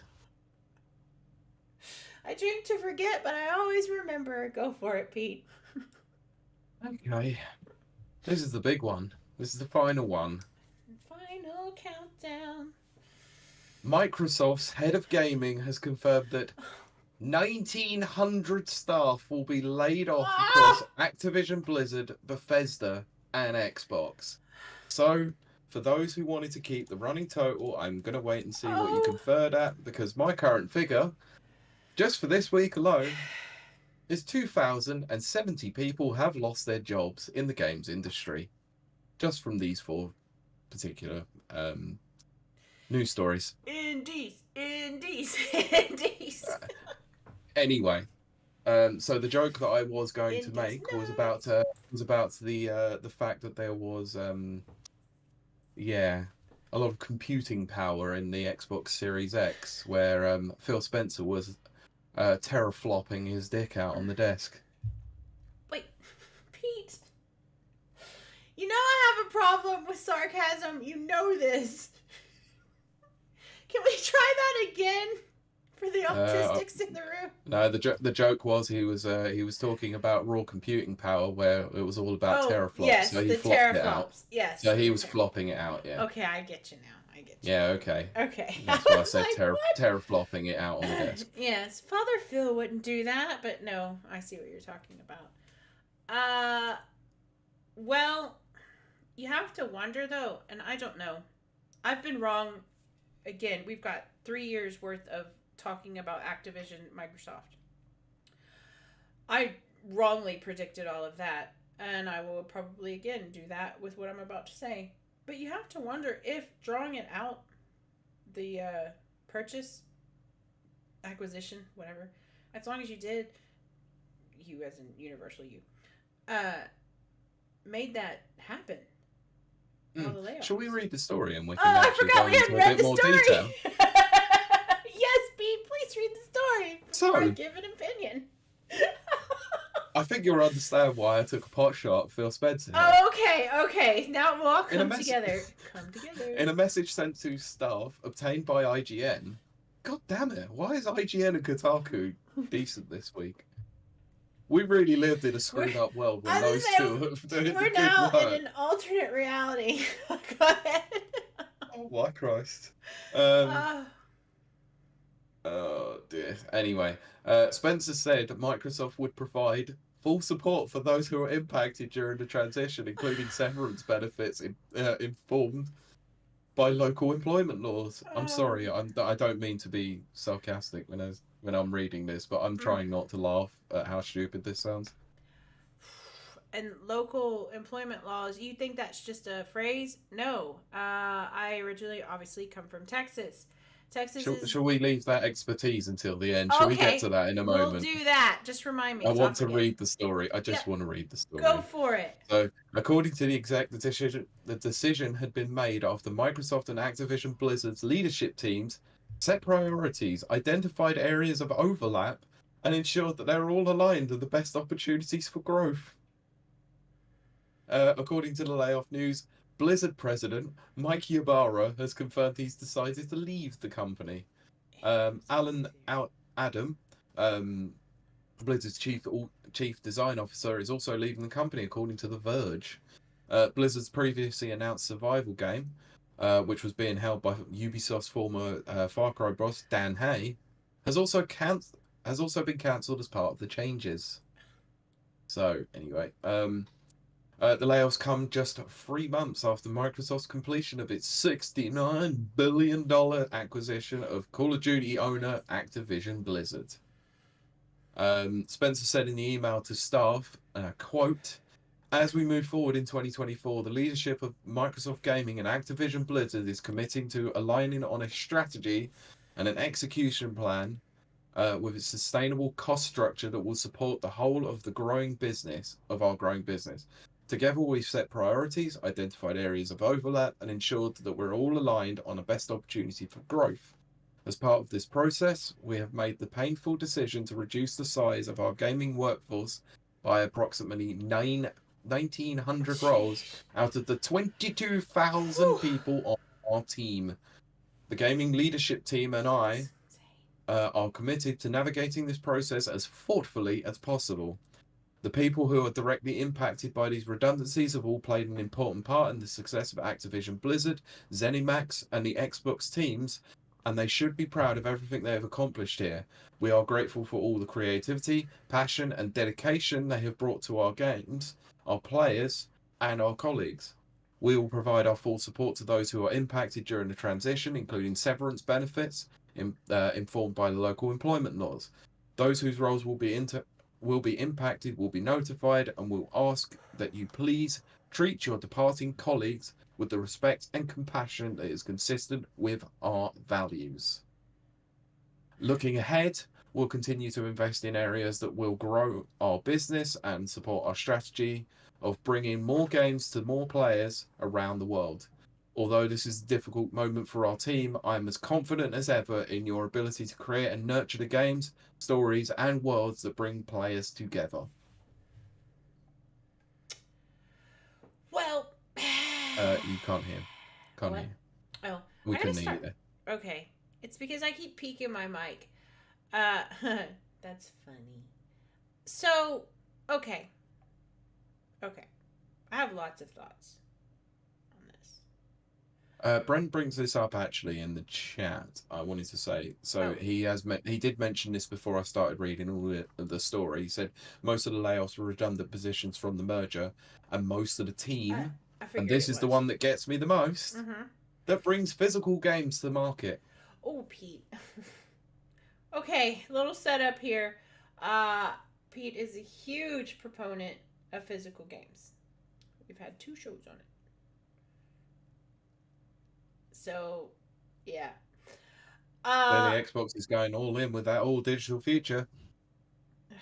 I mean, Looks like I won't be buying any games on Xbox now. but in our previous shows, we have said the writing's on the wall. Even you had to admit that. You hated it, but that's where we're I going. do admit it. Is the writing is on the wall, but I don't have to enjoy it. No, no, you do not. I really don't want to, but the fact of the matter is that I actually give people the choice and let them have the choice. I mean, What is the issue? Because the problem is that I have with it's it is that money. obviously you're then locked into an ecosystem Yes. and you pay the prices that they have to pay. Yeah. Nothing else. You can't go and find a cheaper game elsewhere. Right. You're Yes, you exactly. might still be able to do CD keys or places like that or Well, resellers, but how many of those are legitimate? but you are speaking as a consumer, which you should be, and which we should have consumer protection. Um, but they are not thinking like a consumer. They are thinking like moneymakers. And if they axe the whole physical development team, they save a few thousand. Hey, their CEOs get their, extra bonuses at the end of the year. Um, but Danzig says, okay, I'm going to find wine, even if to crush the grapes myself. I'm with you there. This was a difficult one. Jenny says, oh gosh, do you think we'll have a boom of new indie games as a result? I do, but here's the problem with that. And please, chat, give us your opinion on this. You have, in the early days of Xbox 360, I'm talking about. Not original Xbox 360. They did, what was it, Xbox Spotlight or something like that. I don't remember. Xbox Live Arcade. Was that it? Where all the indies were, like Limbo? Oh, Idea Xbox. Maybe that was it. And we had this wonderful, like, Meat Boy and all of that. We had this, like, glut of indie games. It was amazing. Yeah, so, originally on the 360, it was the Xbox Live Arcade, and then obviously that then evolved into the Idea Xbox program. Okay. I knew it was something. I knew Pete would know. But then what happened is all the big studios went, hey, these indies are doing great. We want that money, too. So then they bought them up. So, yes, I think we will have a kind of renaissance or a surge of indie games, which I think will be wonderful in the moment, and I love it. And then I think the vultures will start circling. But that's just my theory. And then I find, Brent says, I find it funny that Mikey Bear was laid off. I know. He's featured in our little one-act play we did. Oh, yes, that. Redacted for Privilege. Go watch that. That was so fun. I wish we could do it again. Well, you can listen to it. Yeah. Well, it's on YouTube. Yeah, I don't know if it was it not videoed? Yeah. I thought it was like, oh, right. Me, you, and Chloe. Yeah. Yes, I couldn't remember whether we had a video version of it. Yeah, we streamed it. We did a little one-act play. It was really cute. I loved it. But Danzig says, my theory is gaming is going through what happened to music. No more pop music charts and more splintered genre magazines or horror game journalists, specialists, etc., etc. That's an interesting take. I like that. More specialized areas of interest. I like it. Brent says, most of the layoffs were redundant. Okay, what Pete said, redundant positions from the merger. To which Nana said that makes the recent rumor all more credible. Tangic said 69. Nice. Small aside, I was too young to understand what Bill and Ted, when Ted was like, 69, dude. I was just like, why is he saying 69? I don't understand why that's funny. It was like 20 years later when I figured it out. I'm a bit slow. Anyway. A bit late to the party. Yeah, a bit late to the party. Nana says, I think this is awful. I think this sucks. But I'm glad some heads are leaving as well. Yes. Because honestly, everything from top to bottom needs to change. Where Activision is concerned, abso-freaking-lutely.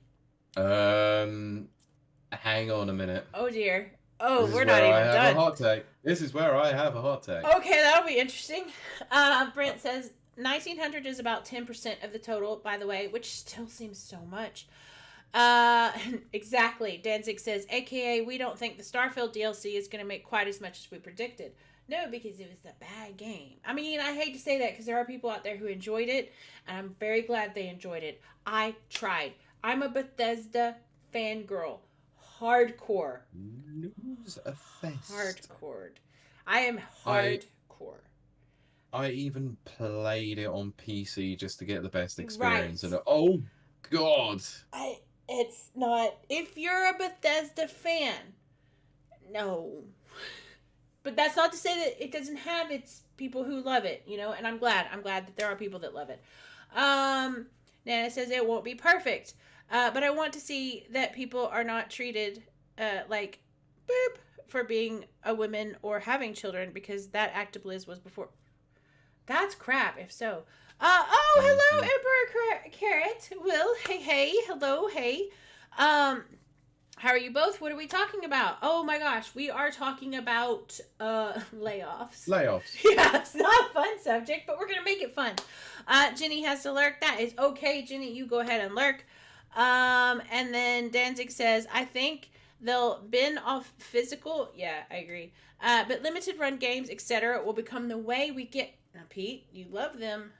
We get physical releases. I might have a second hot take here. Oh no, because you used to love them with small runs or pay before we print campaigns. Look, I only liked when they did certain campaigns because they are actually the only way to bring back a physical collection of something. Yeah. But actually, the way that they've handled their business is actually kind of bloody terrible. Oh. Like, they take money well far in advance, and it can take well over a year to get any products to you. They are mismanaged quite badly. Yeah. And who owns them? Who does own them? Who's now the parent company of them? IGN. Is it not Embracer? No, don't tell me that. Oh. I need to go and check that. I need to check. Hang on. But that does tell me there's a gap in the market, which is my favorite thing. That's how I make my money. Anyway, Danzig says, I think they'll bin off physical, but limited run games, etc., will become the way we get physical releases and small runs or, quote, pay before we print campaigns. You're right. It's Embracer Group. Embracer Group now own them outright. Big Jesse says, treat the people leaving in line with Microsoft values. So sell them some subscription licenses. That's the only core value at Microsoft. Sorry, exactly. I also have one other thing to mention about limited run games. They laid someone off for having political opinions. They can also go F themselves. Oh, that's right. That is a booger bear, as we say in Texas for Pete. Oh, because they followed someone on Twitter, they completely laid them off. They can get effed. Oh, I remember they did that. Yeah, that was a big controversy. Emperor Carrot says we will get a boom of companies like limited run games that will do physical games. Exactly, there's a gap in the market, man. There is a huge gap in the market, and some have already filled that up, like super rare games. That's what she said. Jesse says, to be fair, the idea of a second-hand market and alternative vendors is fairly unusual to the games market, especially with regards to software. I imagine the second-hand games market is actually fairly harmful to devs. Pete talked about that last week, yeah. Yeah, we spoke about it on Tuesday Night Game Chat. Maybe that was it. Yeah, places like Game are shutting down their tradings and second-hand sales, but obviously it is a massive effect to those games developers because of the second-hand market doesn't get any residual kickback to them. Like, I know Mags mentioned it on his show, but I'm gonna mention it here. Yes, we went to Game, and yes, it was toys. It was just toys. And they weren't video game based toys. Like, I could have been into that, maybe. The problem is that they've completely diluted their own market with the fact that the Fraser Group now own them because they've got they had Debenhams, House of Fraser, Sports Direct, Game. That's what I mean. But those shops like Debenhams and House of Fraser are closed. Oh, wait. So they filtered everything of them into Game and Sports Direct. So that's why they opened some weird little partition of Game inside House of Fraser. And that's weird. In Sports Direct as well. Oh my gosh, I love Sports Direct. Anyway, And Jesse says, I assume the owners, when they sold to Microsoft, didn't put any staff protection clauses. Of course they wouldn't.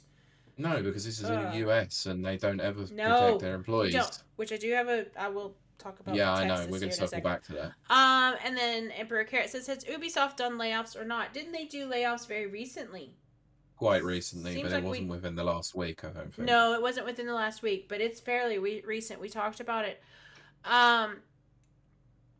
Let's see. Talkie. Cincho says, dang it, I'm late. Emperor Carrot says, well, UK only has CEX. X or sex. Sex on the commercial. Americans would never get that. Now for secondhand and console stores. But sex, CEX, they're bloody terrible as well. Okay, so No. They have so many issues themselves, such as game cover reprinting, selling fake cartridges. They are not immune from stupidity. See, that's where we went. Me and Mags went there after game because it's just around the street, around the corner. And first of all, they had horsetails, which is amazing. Second of all, it was pretty dope. It was a pretty good setup. I don't know if they're each like a franchise, like they're individually owned and operated, and they're each different in their own way. It was pretty good. It's pretty decent. Cash Converter still wins for me, but that's because I'm a cheapskate. But Brent says, I need to get ready for dinner with my parents. I'm glad y'all are back to weekly news, streams, and podcasts. Thank you so much for joining us, Brent. We love having you here every week. Yes, things are back on track. Yay! Central says, I got lost in leverless arcade controller research. I'm going to ask that question after. What is that? Because I have a feeling you and Pete are going to tell me exactly what that is. But let's finish up. He says, oh, I'm not worried. Kiley always has stories. You've missed 3 tangents, I think, so far. Oh, nice. Kiley has the mic I'm looking at getting. The EPOS. Guess what? Pete has it too. Now, mine was free. Because I had to do a review on it. Mine was cheap. And Pete's was cheap. It is a very good mic. It's not bad, actually, for the price you pay for it. Exactly. I can't complain about it too much. Cincho says it's basically an arcade stick with only buttons, and we'll talk about that because I want to. They used to be called hitboxes. Okay, we're going to talk about that. But what I want to say for our UK crowd before we move on is I'm originally, obviously, from Texas. Texas is what is called, and I've talked about this on the show before, a right-to-fire state. What does that mean? This is about the local employment laws that Microsoft mentioned. That means it's an at-will state. They can fire you for anything. Anything. There's no discrimination laws. There's no nothing. They can just say, oh, well, we don't like you. Boom, you're fired. And guess what happens when you do that? Because I was fired once. Still can't believe it. I was fired after my mom died because they didn't think that my mom actually died because I'm autistic and I didn't cry at work. I'm still just like, what? They're like, well, you weren't sad. So, can you provide us a death certificate? And I was like, I was so creeped out. I was like, you know what? Just fire me. And then they did. The problem with that is you can't collect unemployment. I don't know what it's called here. Is it called unemployment here? Like if you get fired? And... Essentially, yeah. You call it benefits. Okay, yeah. You can't collect unemployment benefits, we'll say. What it was called was job seekers allowance back then, but probably universal credit now. Okay, well, you weren't entitled to that. In Texas, it's very difficult to get that. So if they're a Texas employee, and guess what? Microsoft has a lot of Texas-based employees. You ain't getting nothing. Maybe a recommendation. Maybe. Hooray, that's so nice of them to do that. Oh, I'm going to recommend you as a really good worker, but we fired you. Yeah, it's very... Now you can't claim unemployment benefits at all, and you're going to struggle on your mortgage payments whilst we sit here all nice and cozy in our office whilst we continue to fail. Don't remind me of that. I don't care. This is where I'm going full scorched earth on this one, and I couldn't give a flying crap who says anything about it. Microsoft have consistently failed for many years at this point. Phil Spencer needs to go. He should not be in a job anymore. He plays the PR speak very, very well. I'll give him that. He obviously manages teams very well. He is very well respected. But my God, that man has not delivered a decent selling game. I'm gonna say this. We know again. I'm a Microsoft fangirl. I'm getting close to saying former. We know that I have defended Father Phil. From the beginning, I love Phil Spencer. I thought. For the first time in 4 years, I'm actually inclined to agree with Pete. It was Halo for me. It was a disaster from the beginning, and it's just been down, down, down, down. And yes, he's very good. His authenticity comes across. I think he does have a wonderful heart. I really do think that he's a very genuine person. His leadership skills, they ain't doing so well right now. I think it's time for a leadership change. Look, I respect the fact that he at least gives studios times to work on their creative endeavors, you know. But the fact of the matter is, they can't keep hemorrhaging money like this constantly and having no real results, especially when it comes to Metacritic scores or actual sales. Yes, the subscriber base is going up, and they're clearly going into a subscription-based model. But Netflix did a subscription-based model for many years, and yet they still turn a profit. Well, just because you've got a $1 trillion company behind you doesn't necessarily mean that that main arm of the company is going to be too enamored about what Xbox is currently doing. They're last in the console race itself. They don't even post actual console sale numbers anymore. And they've barely even stated any subscriber numbers for Game Pass outside of court document. Yeah. How does anyone know if Xbox is actually doing well? Well, but that's the thing. They don't have to tell you. Not in America, anyway. So it's just a guessing game at this point. That's why I'm going to state, again, go for indies right now. Just go for indies. And Steam if you can get it. Agreed, yeah. And I'm also not going to defend PlayStation in this one because this is where my hot take comes in. Who the hell releases remaster after remaster after frickin' remaster? They've clearly got frick all coming out this year because I chose to refuse to cover that Horizon Forbidden West, the game that's 2 years old, is getting a complete remaster. What the... I know. I couldn't believe it. I can't believe it. I can't believe it, honestly. So... Yes, and Nintendo are not immune from this with their constant remakes as well. Yeah. Well, some of at least they're of a quality. I was gonna say. At least they're not full price £70 or $70 games, but they aren't immune from this kind of criticism either. But the only thing that you can say about that, to pin it on the other hand, is that they're putting out smaller budget titles because they're clearly ramping up for a new release. I mean, absolutely. That Switch Pro or whatever, it's on its way. Whatever it is, but yeah, go and support the indies. They clearly actually give a crap about their fans. Yep. I mean, it seems like we're kind of biased because that is a lot of what our show is based on. Fine, but take that with a grain of salt because we're being very, very honest here. We've just given you the news. You can judge for yourself. Go for indies right now. Indies is where it's at. Yeah, I'm not one of those sorts of people that is going to go, oh, screw system, and all that. I believe in meritocracy, and I believe that the way that the world should work is let your good work do the talking. And in most occasions, indie studios let their good work do the talking, rather than constantly laying off people for the sake of a few who continue to fail upwards. I mean, okay, we'll do this. We'll close out the show very quickly, and then we'll have our fun, laughy time afterwards. Sure. But you know I'm going to bring them up. I can't help it. Bungie. You know I'm going to do it. That's where my heart is. Used to be. Not now. Bungie got bought out by Sony.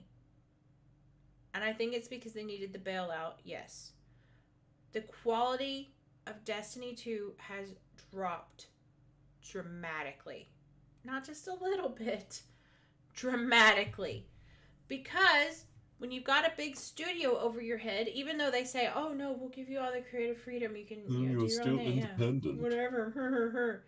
No, no, you're not. You still answer to the great CEO gods, and the clouds. And guess what happened? Uh, Destiny's gone. Well, yeah, it's even to the point where they're talking about that the rumors going around is Well, that the shares are currently being potentially bought out even more so by Sony, so then they have yeah. more of a say. To be fair, They've it let was them stay independent to a certain degree, but that's right. going to stop. But to be fair, they did. They were gonna wind down Destiny 2. The timeline was winding down this year. But now it feels almost like out of necessity rather than, oh, this was our plan all along. We have this great stuff in store and planned for, Destiny 3 or whatever. I'm sure it won't be called that. But and it's a huge disappointment. But yes. Pete, do you have any last thoughts? Chat, if you have any last thoughts regarding our news stories, get them in, because we're going to wrap up here in a second. So, Pete, do you have any last thoughts? Yeah, I hope most of the people, if not all of the people that have been affected by this, I hope them find swift ways of getting back into a certain industry, regardless of what they decide to do. It's unfair that this sort of thing has happened with companies that are clearly not doing well financially. Yeah. They're the ones that are completely undeserving of this one. And yes, you could say they might not be undeserving because they've shifted subpar projects, but I believe first and foremost that it comes from poor management, and actually Yes. most of these companies probably are not managed very well, especially if they are part of a larger conglomerate, especially with Microsoft and Embracer Group, and they've been poorly mismanaged. So my thoughts and sympathies go out to anyone that's been duly affected by this, and it really sucks. But this is the video games industry now. Ballooning budgets are causing a massive problem with our industry, and the sooner we realise that we can't keep investing the kind of money that Hollywood is doing and getting no return from it, we're going to see it crash eventually. And that's not just going to be a US crash. That'll be a worldwide Yeah. crash. We'll be truly screwed, and the industry that we all know and love and get to talk about every week will be completely gone and ripped away from us. Yep. I actually agree with Pete on this. I don't always agree with Pete, but I'm agreeing with him here. Because until they figure out that all we want is good stories, good characters, decent graphics, they don't have to be great. You know, that's all we want. And we'll pay. We'll pay for it. Good quality, heart, soul, passion, all of that. We'll pay. If it's good enough. Mm. If Starfield had heart and soul and a great story, I would have paid 70 for it. Not in its current form. Heck no. But I think that's going to do it for us. We're going to wrap up this episode. Now, if you're a listener of this show, you should come check us out. We're over on twitch.tv/rapid reviews. And you get to talk to us. It's fun. And then after the good people in all our chat have been interacting with us today, where we've been talking to them as we discuss these stories. Yes, we had as you've heard. Yes, you did hear that. Pete makes a good point. You heard that. I'm on my 7th glass of wine, I think. Now, to be fair, it is small glasses. Because I think a wine bottle only has 4 glasses, but I have tiny glasses. Anyway, I rationed it. I did. Guess what?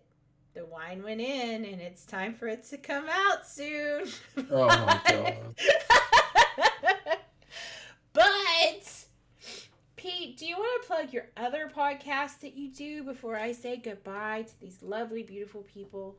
I shall, and then I shall do a couple of little bit of housekeeping as well, just before we go too. So, yes. Thank goodness for Pete. If you are so inclined, please go and follow myself and Kurt Lewin as we cover the Marvel Cinematic Universe and other films that either one of us haven't watched. We are called The Never Watchers. It is a film and TV based podcast, whereas an episode every 2 weeks. The next film has already been decided. We are covering Goodfellas.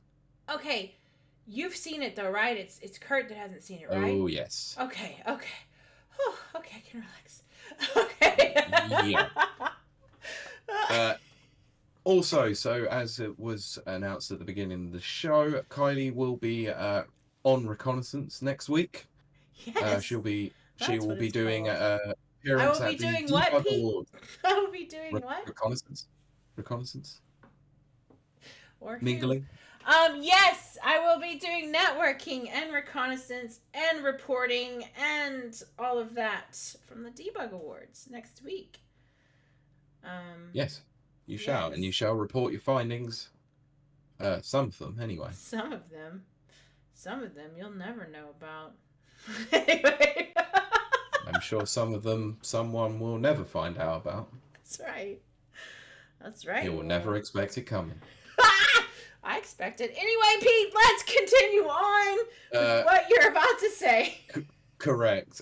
So if you are in the Manchester area or are inclined to want to go and visit Manchester in August 14th, I will be there, and so will Pete.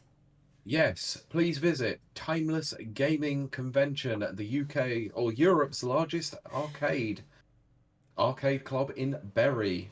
We will be there on the 14th of August. If you're thinking about buying a ticket, use coupon code RAPID24 for 15% off your ticket. Yes, please do it, because it makes me look really good, and I'm trying to impress the guy that runs this thing, you know? He was also kind enough to give us a discount code for our lovely viewers and So listeners. please do, So please do go and support independent conventions, because the big guys might not be doing it well at the moment. That's it. Shall we wrap it up? We'll wrap it up. I will say this comment that came out of nowhere. Did I miss the bit where Kylie plugged those sick Ultra shoes? Oh, I did it. I think I plugged it when you were away for 20 minutes because your cat brought a mouse in. Yes. But Jesse said, "Oh, you do impress me, Kylie." Oh, wait, you mean the other guy? No, Jesse, yes. I meant you. I want to impress you. But we're going to wrap this portion up. As we ask always every week our lovely people in chat if they will stick around, because that's where we get a little bit saucy, a little bit naughty, because we're about to end the show.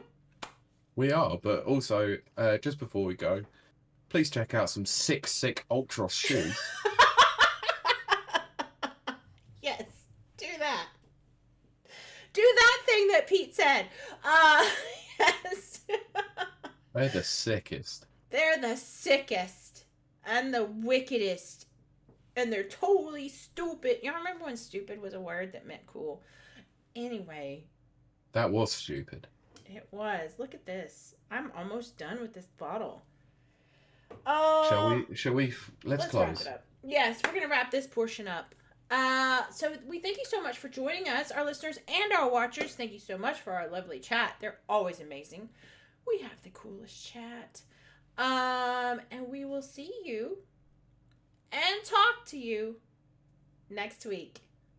Bye! Can we have a week of no more layoffs, please? Thank you. Thus ends the podcast portion of this show. Hey, chat, what you up to? I shall be back momentarily. Yeah, Pete's gonna leave. My sets. Yes, that 5-pound bribe winging its way to you now, guys. Thank you. You're welcome, Danzig. Every little helps. Nana says, well, WASD is still, that's what I call it. It's probably not. It's probably WASD. WASD. Yeah, it's still on. And are you going, Nana? That will be amazing. Yeah. Yes. We'll me and Pete will be there. Yeah. To be fair, me and Pete are going to be at everything. Pete's just not at, Pete's just not at Debug Awards just because of work. Because the original plan was for him to be there. Stupid work. And then it doesn't matter what I'm about to say, so I'm not going to say it. But yes. I was also planning to try and do a format in September in Liverpool, but obviously the kind of job that I do, September is quite busy, and I'm not saying which industry that is. So yes, I can't get time off. Don't do that. Well, I'll be there. I didn't actually realize that, Pete. Did you tell me that? I did this week. This week's been in a little bit of a haze. Jesse says no Yeah, layouts this really? week, just lays. Are you talking about potato chips or crisps? There you go. That'll work. Sure. Uh, then it says, well, London Gaming Fest is that entire. What? What's London Gaming Fest? I haven't heard of that one. Pete hasn't told me about that one. So there's gonna be a lot of stuff, probably. Probably. Probably. That's only one bottle of wine in. What is London Gaming Fest? I could be up for that. Yeah, we got a lot of stuff on the books. It's crazy because there's something at least every month starting in like April.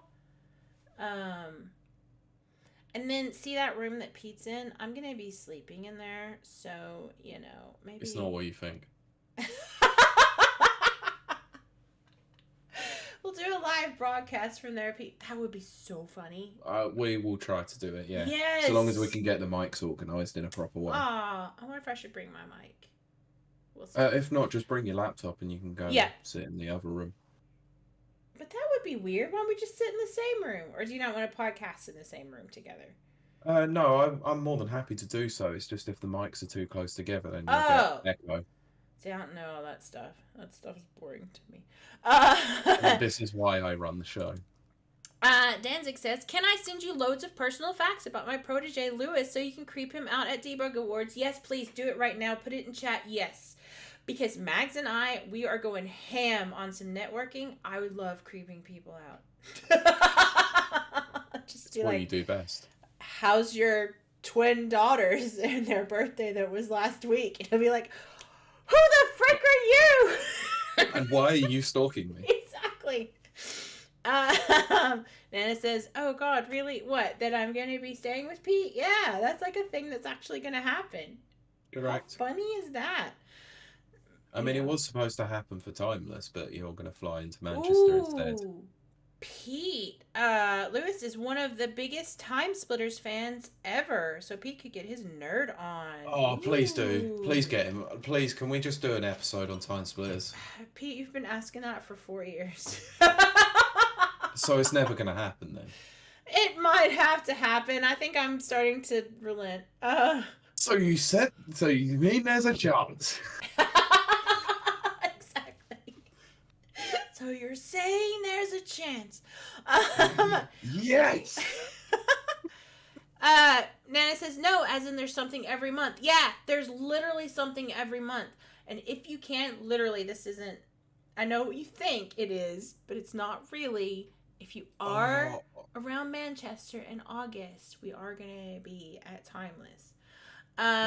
Danzig says he's an encyclopedia. Get him on as a guest. We should do that, Pete. Okay, we'll do a Time Splitters. That's what I was just about to say. We should definitely do Time Splitters Mastermind. Oh my gosh, I don't know what that means because I'm an American, but yes. Danzig says he knows everything. It would be his mastermind category. Cincho says, don't trigger my PTSD, Pete. Time Splitters. Okay, so Cincho, you, and Lewis. And I sit back and I drink and say, ha ha! Very good, Pete. Yeah, we could just make it a Time Splitters quiz episode. Excellent, Cincho. Okay, I can do that. I can host. I can do a quiz host. Let's do it. It just sounds like you just said Quiznos, not quiz host. Ooh, I love Quiznos. That's the American thing, though. Kiley can be drunk quizmaster. Yes! Pete, let's do it. Write it in your diary and make all the details happen. See, what y'all don't know is Pete just makes things happen. As far as I know, I just say, hey, Pete, let's do blah, blah. And then he goes and he does things. And he makes things happen. So, that is correct. Yes. That is actually true. Yeah. Like he told me... I know about Tekken. I know about Tekken and Blue. Just shut up. I haven't had a lot of time. Also, I told you I didn't tell you this, Kylie. God damn it. Now I've played Yakuza yes. Like a Dragon Gaiden. I now want to go back and play every single one of them. I think you should. I started 0 ages ago. I told you that you should, though. I told you from day one. I know they're all on Game Pass, but yes, if I want to own them physically. And yes, I will say this here, only now, because no one's here to hear this. No one's here to hear this. That makes sense. Yes, Max was supposed to play the new Yakuza on Thursday. I might have messed up those plans. But that doesn't go beyond here, people. Yeah, exactly. Insist on tweeting out this particular segment. What? What'd you say? Don't worry, I'm joking. Okay, I was like, no, Pete, don't do that. Kiley has said, no Yakuza stream this week, or like a dragon stream, because he's going to be chained in a basement somewhere. Why is that always the thing? Maybe he likes being chained in my basement. You don't know. Nana says 0 is really good. Yes, I agree, Nana. Stop blocking, start jabbing. It's meant to be your first Yakuza. I mean, I did start it, but my first Yakuza, or Like a Dragon, whatever, was actually Like a Dragon. Yes, it was, and I told you you'd love it, and you did. I love the story of it. Yeah, well, that's really what I meant. Actually, Gaiden does play into it really well with some of the story elements, so it was really cool. Nice, Desi said. I've just put, quote, face Pete in Time Splitters Mastermind into Lewis KPIs for this year with no context. His salary literally depends on this now. Amazing. I love it. I love it. Amazing. Oh, yes. We'll get debug awards out of the way, and then we will settle on some date, because that's amazing. Pete has literally wanted a Time Splitters episode. I'm not joking, for 4 years. Now you'll finally get it, Pete. And I get to be the drunken quizmaster. And Pete, are you frozen? Or are you just looking at me disdainfully? I'm actually trying to get that swear word out of our edit. Oh, right. Okay. He's at the Debug Awards. You can do a test run live there. Oh, that will be fun. Oh, I cannot wait. As Cincho says, networking. Networking is where me and Mags are just going to drink a lot. Because we already decided. And then make friends. But that's what we do. So it's going to be fun. Kylie, will you be okay doing a test run of being a drunk quizmaster? You're going to be... I'll think about it. I'll think long and hard about it. Can I handle being a drunk quizmaster? I don't know. That's so out of character for me. Can I do this, Pete? I think maybe if I put my heart into it, I can do it. I'm sure you probably could. And also, you said, can I handle something long and hard? That's Max. So, yes, I think that will be a lot of fun. I don't want to put any pressure on Pete. I do wish Pete could have went. Yes. It would be a lot of fun if Pete was there. But I would have liked to have been. Yeah, but you'll be at the next thing. The next thing is in April, which is that Wasde? Wasde. Yeah, so, remind me, I need to send that email. Yes, please do. I'm a bit worried. It doesn't matter, because I'm still going to buy a ticket regardless. I just would really like to be in there legitimately. I know. But yes, so... that's the thing. You can check out the Rapid Reviews podcast duo if you're out and about anytime this year, actually. Because we are going to most everything, except Pete won't be at the extra stuff, like Format Liverpool, which I will be there. So, get your game on, man. Go play.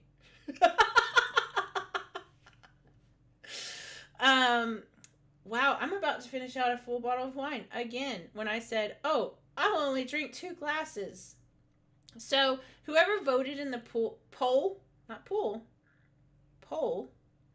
then I would go over 2 glasses. You win! Did you think it was gonna be any other outcome? Yes. Pete, you're very quiet. Are you about done? I am. Are you still editing the honk? No, I'm actually sending that email whilst I remember. Oh! Okay. That's one way to use your time. That works. But, yeah. So, I guess nobody else is going to be at the Debug Awards this week. And then there's nothing going on at March that I know of. If you guys know of anything that's happening at March, definitely throw that in chat. But as far as I know, there's nothing.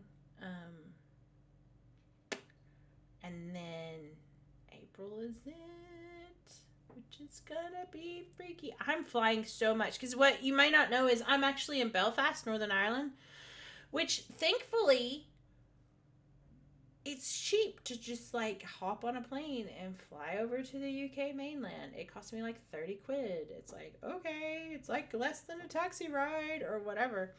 Cincho says, the question is rather, would you be okay being a sober quizmaster? I can tell you right now, Cincho, no. Sober isn't in my lexicon. Jesse said, my housemate will be at the Debug Awards. Well, I look forward to meeting your housemate. I know who your housemate is. That will be fun. Yes, your housemate should be there because other people associated with them are there. Look at me trying to be drunk and not obvious.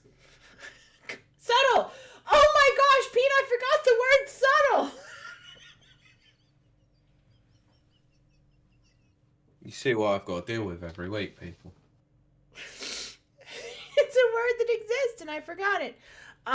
Cincha says, another pickup line for the Debug Awards. I'd love to run through your control flow. Oh, Cincho, talk controller to me. I mean, the perfect pickup line the perfect pickup line for any Evo tournament would be, would you like to wiggle the stick and play with my buttons?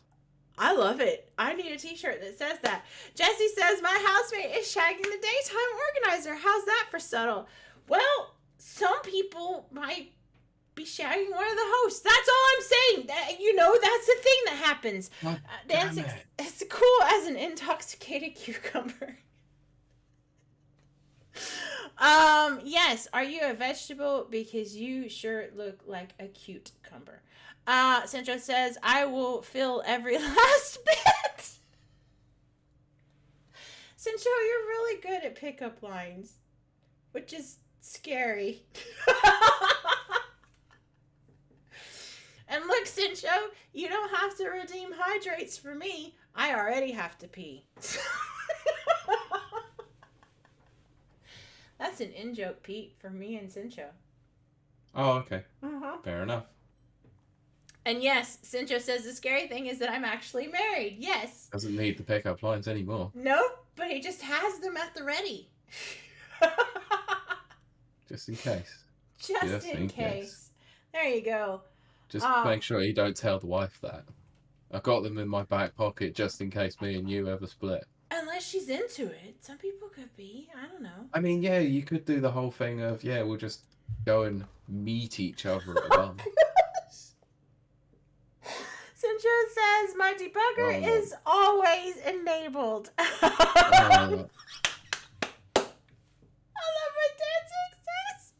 Oh, but who's going to use the quote, wanna see my agreement right now?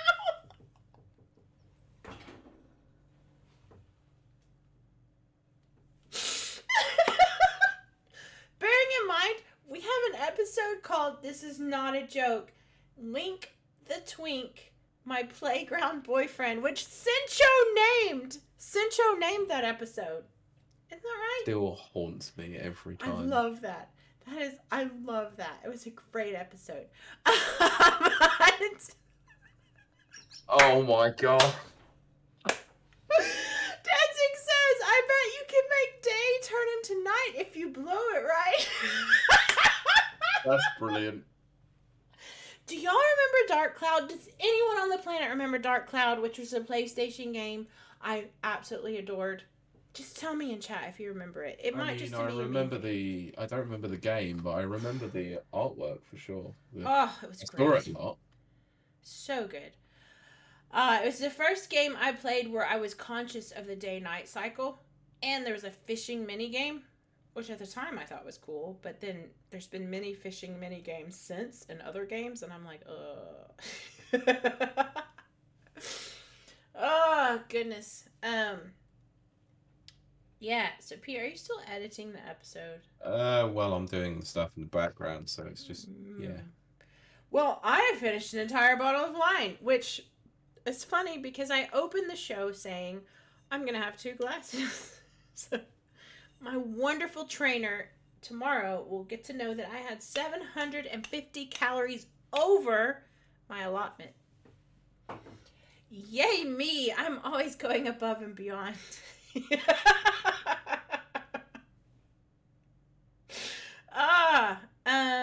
Yeah, what's that game called? Oh, frick, I don't remember. It's the one that's like, it's 8-bit and it's farming. Stardew Valley. Thank you, Pete. I'm so glad you knew exactly what I was talking about. Stardew Valley also had a fishing minigame, which annoyed the crap out of me. Sintra says, especially beyond. Yes, I always go above and beyond. Yeah.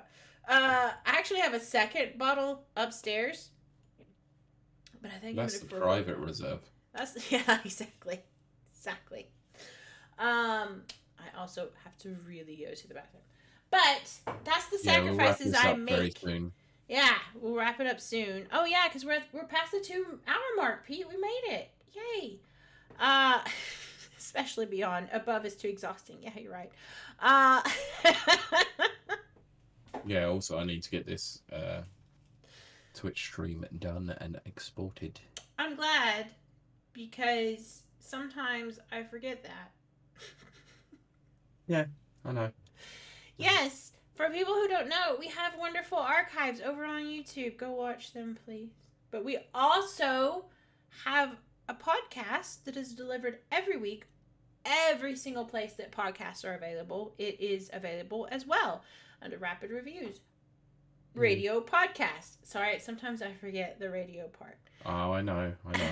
Do you remember when it was going to be called the R3 podcast? Yes. Or the R cubed. Yeah, R cubed. We talked about that for a bit. Danzig says, I've tweeted you guys a link to that advert you kept talking about. Excellent. Very good. The shoes. It's gotta be the shoes. Okay. I've tweeted you a guy. Where? Probably where? On Twitter. I don't see a notification. Oh no. Oh. It should be the R-rated podcast. Sometimes I think so, Cincho. Not R cubed. Yes. The Red Dead Redemption podcast. The RDR pod. RDR. RDR. Oh, then we become like a pirate podcast. Yeah. We're your friendly neighborhood pirates. Yeah, see, we have gone over branding so many times. We got to go over branding some more for this year. Yar.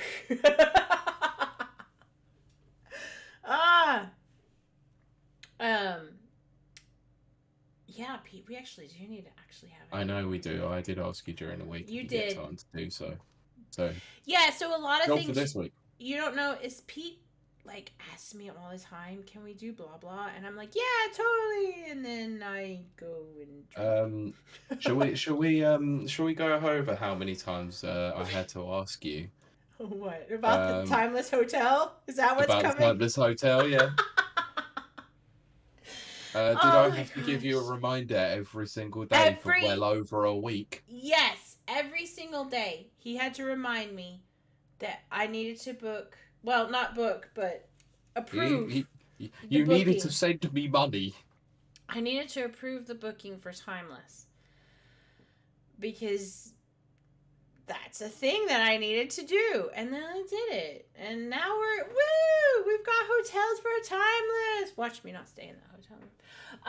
But I mean, you could do whatever you want with that hotel room. I am just going to choose to ignore all of it. Yeah, I think it's better that everyone ignores anything that happens at Timeless. But I mean, we booked separate rooms, so I'm going to be well away from. In fact, I'm going to ring the hotel up and say, "Can I make sure I'm at least on the other side of the hotel?"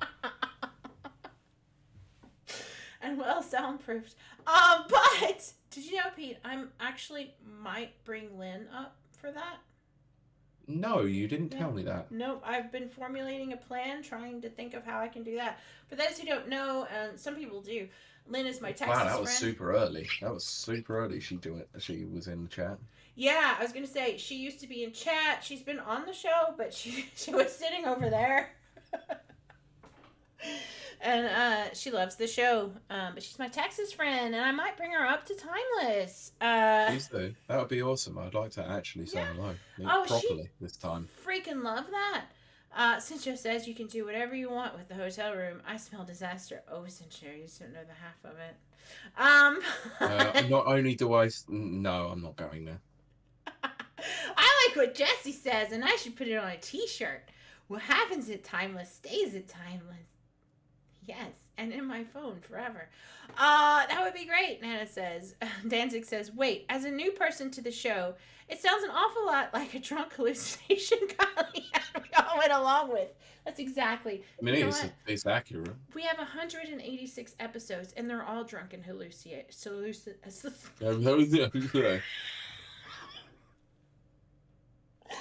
Oh my gosh. I think it might be time to end the show in a minute. It might actually be. We're not going to go more than 9 minutes. I mean, it's pretty bad that you're now officially slurring your words. I'm not slurring. I actually do that without wine. But hallucination. I mean, it is accurate. I do really do slur my words. This is not a drunk Kylie thing. And Cincho says, don't bring your hot tub, Kylie. So, no, I'm not gonna reveal that. What's to say she hasn't booked the room with a hot tub? I'm just saying, look, here's what I'm saying. People have requested a hot tub stream with me and Max and Pete, actually. Pete, don't forget, you're in that human soup. I think I'm gonna make it happen. That's all I'm saying. Danzig says the title of the autobiography sorted. They're all drunk and others. Blah, blah, blah, blah. Yes, absolutely. I mean, it sounds like a Joe Biden speech. Cincho says, but what about 2 hot tubs, Pete? Yeah, you can be in the hot tub next to me and Max. We can high five each other. I mean, I could do that because it's my own one. There you go. I'm alright sitting in my own filth. Okay. The funny thing is, Pete's not wrong, because I do have a hot tub. I have to clean it every week the way you maintain a pool, an outdoor pool. I have to clean that thing because humans are gross. Eiffel Tower dancing says.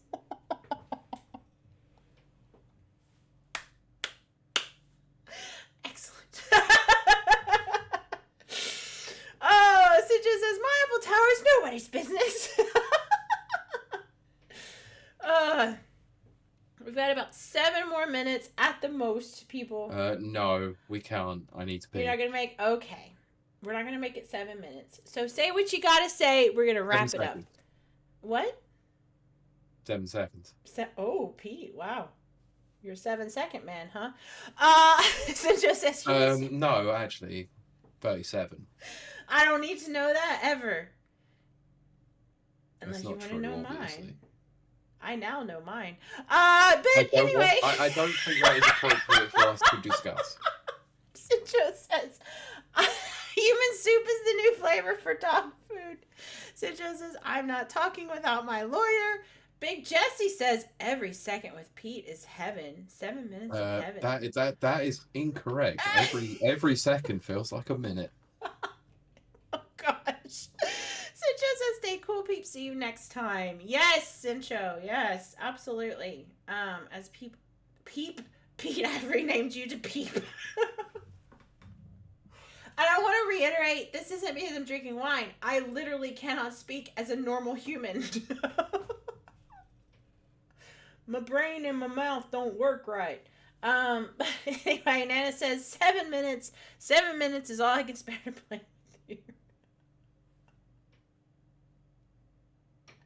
Yes, there you go. All right, Pete, are you ready to wrap this thing up? Danzig says, thank you for a lovely night for me and the mouse. Well, good luck with your mouse. And thank you so much, Danzig, for joining us. But thank you to everyone in chat for joining us. It's been amazing. So amazing. Pete, do you have anything you want to say before I wrap this up? Oh, gosh. I am looking at that message from Nana there, and 7 minutes. 7 minutes is all I have to spare to play with you. Oh, that is an entrance quote from someone, but he's changed it from 7 minutes, from 2 minutes to 7 minutes. But I can't remember who the character is. All right, Nana, spill it in chat. Cincho says Tekken 8 top 8 Frosty Faustings going on right now. By the way, Pete. I would go and watch, but I probably should go and spend time with the fiance. Yeah, right. I mean, yeah, I have my reasons behind that. I think that's probably good. Darn those fiancés. Yeah, okay, thank you. It was Wesker, but he did also mention it in MVC as well. Yeah, I'm sure. Okay, well, we're gonna wrap it up. Thank you so much for joining us. You guys have been amazing. It's been an amazing night, an amazing chat. And I did drink more than 2 glasses of wine. So, if you doubted, what's wrong with you? Have you not watched the show? Yeah, you've never watched the show. But we'll be back next week. Next week, I will be doing a tell-all about Debug Awards. Well, not within everything. reason. Yes. Anything that happens Thursday is only up to me. But I am going to tell you the quick and dirty about the rest of the awards. And I'm going to take lots of pictures, and I might write an article. Who knows? Maybe. Could happen. Maybe. Could be good. Central says you should make it a section. Get a different bottle every week and review it. Basically, that's what Happy Hour was, Central. Me and Max got a different bottle and reviewed it every week. Except it wasn't just the one bottle. No, it wasn't. Not for me, anyway. And Nana says, enjoy, Kylie. I will. And Nana, I cannot wait to see you at... Was Timeless, right? You're coming to Timeless? Or was it WASD? WSD. Okay, sorry. There's a lot of words being thrown at me right now. But I can't wait to see you then. Cincho says, except that you review... Okay, yes! That is true. That is true. Max is a 10, and he's really hot, and I said that for 4 episodes, so that's not a lie. Danzig, I'm so glad you were talking about a different wine every week and not a different debug hookup. Oh no, there's only one hookup.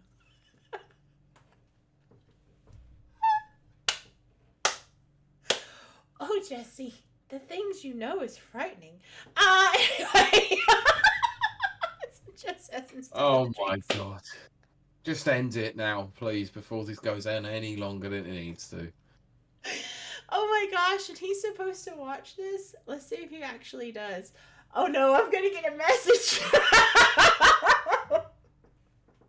Whoopsie. Anyway, let's end this, because I have to pee. Anyway. Danzig says you should have kept the 7-second rule, Pete. Yes. I don't control the stream. He doesn't. I control the stream. It's the only thing I have no control over. Don't cross the streams. Even though during the week I was like, yeah, your computer sucks, I could do it. And you're like, no. I wonder why. Cincha says that's what she said. Longer than it's supposed to.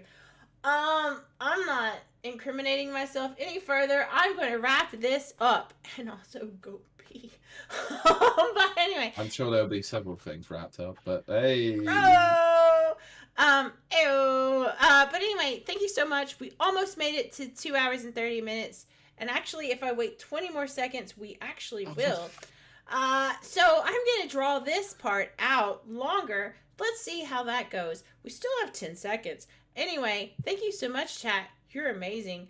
Danzig said, everyone tweet. Oh, no! Please, no! Oh, my gosh, no! What, in the Discord? Or on Twitter? No! Or both? I'm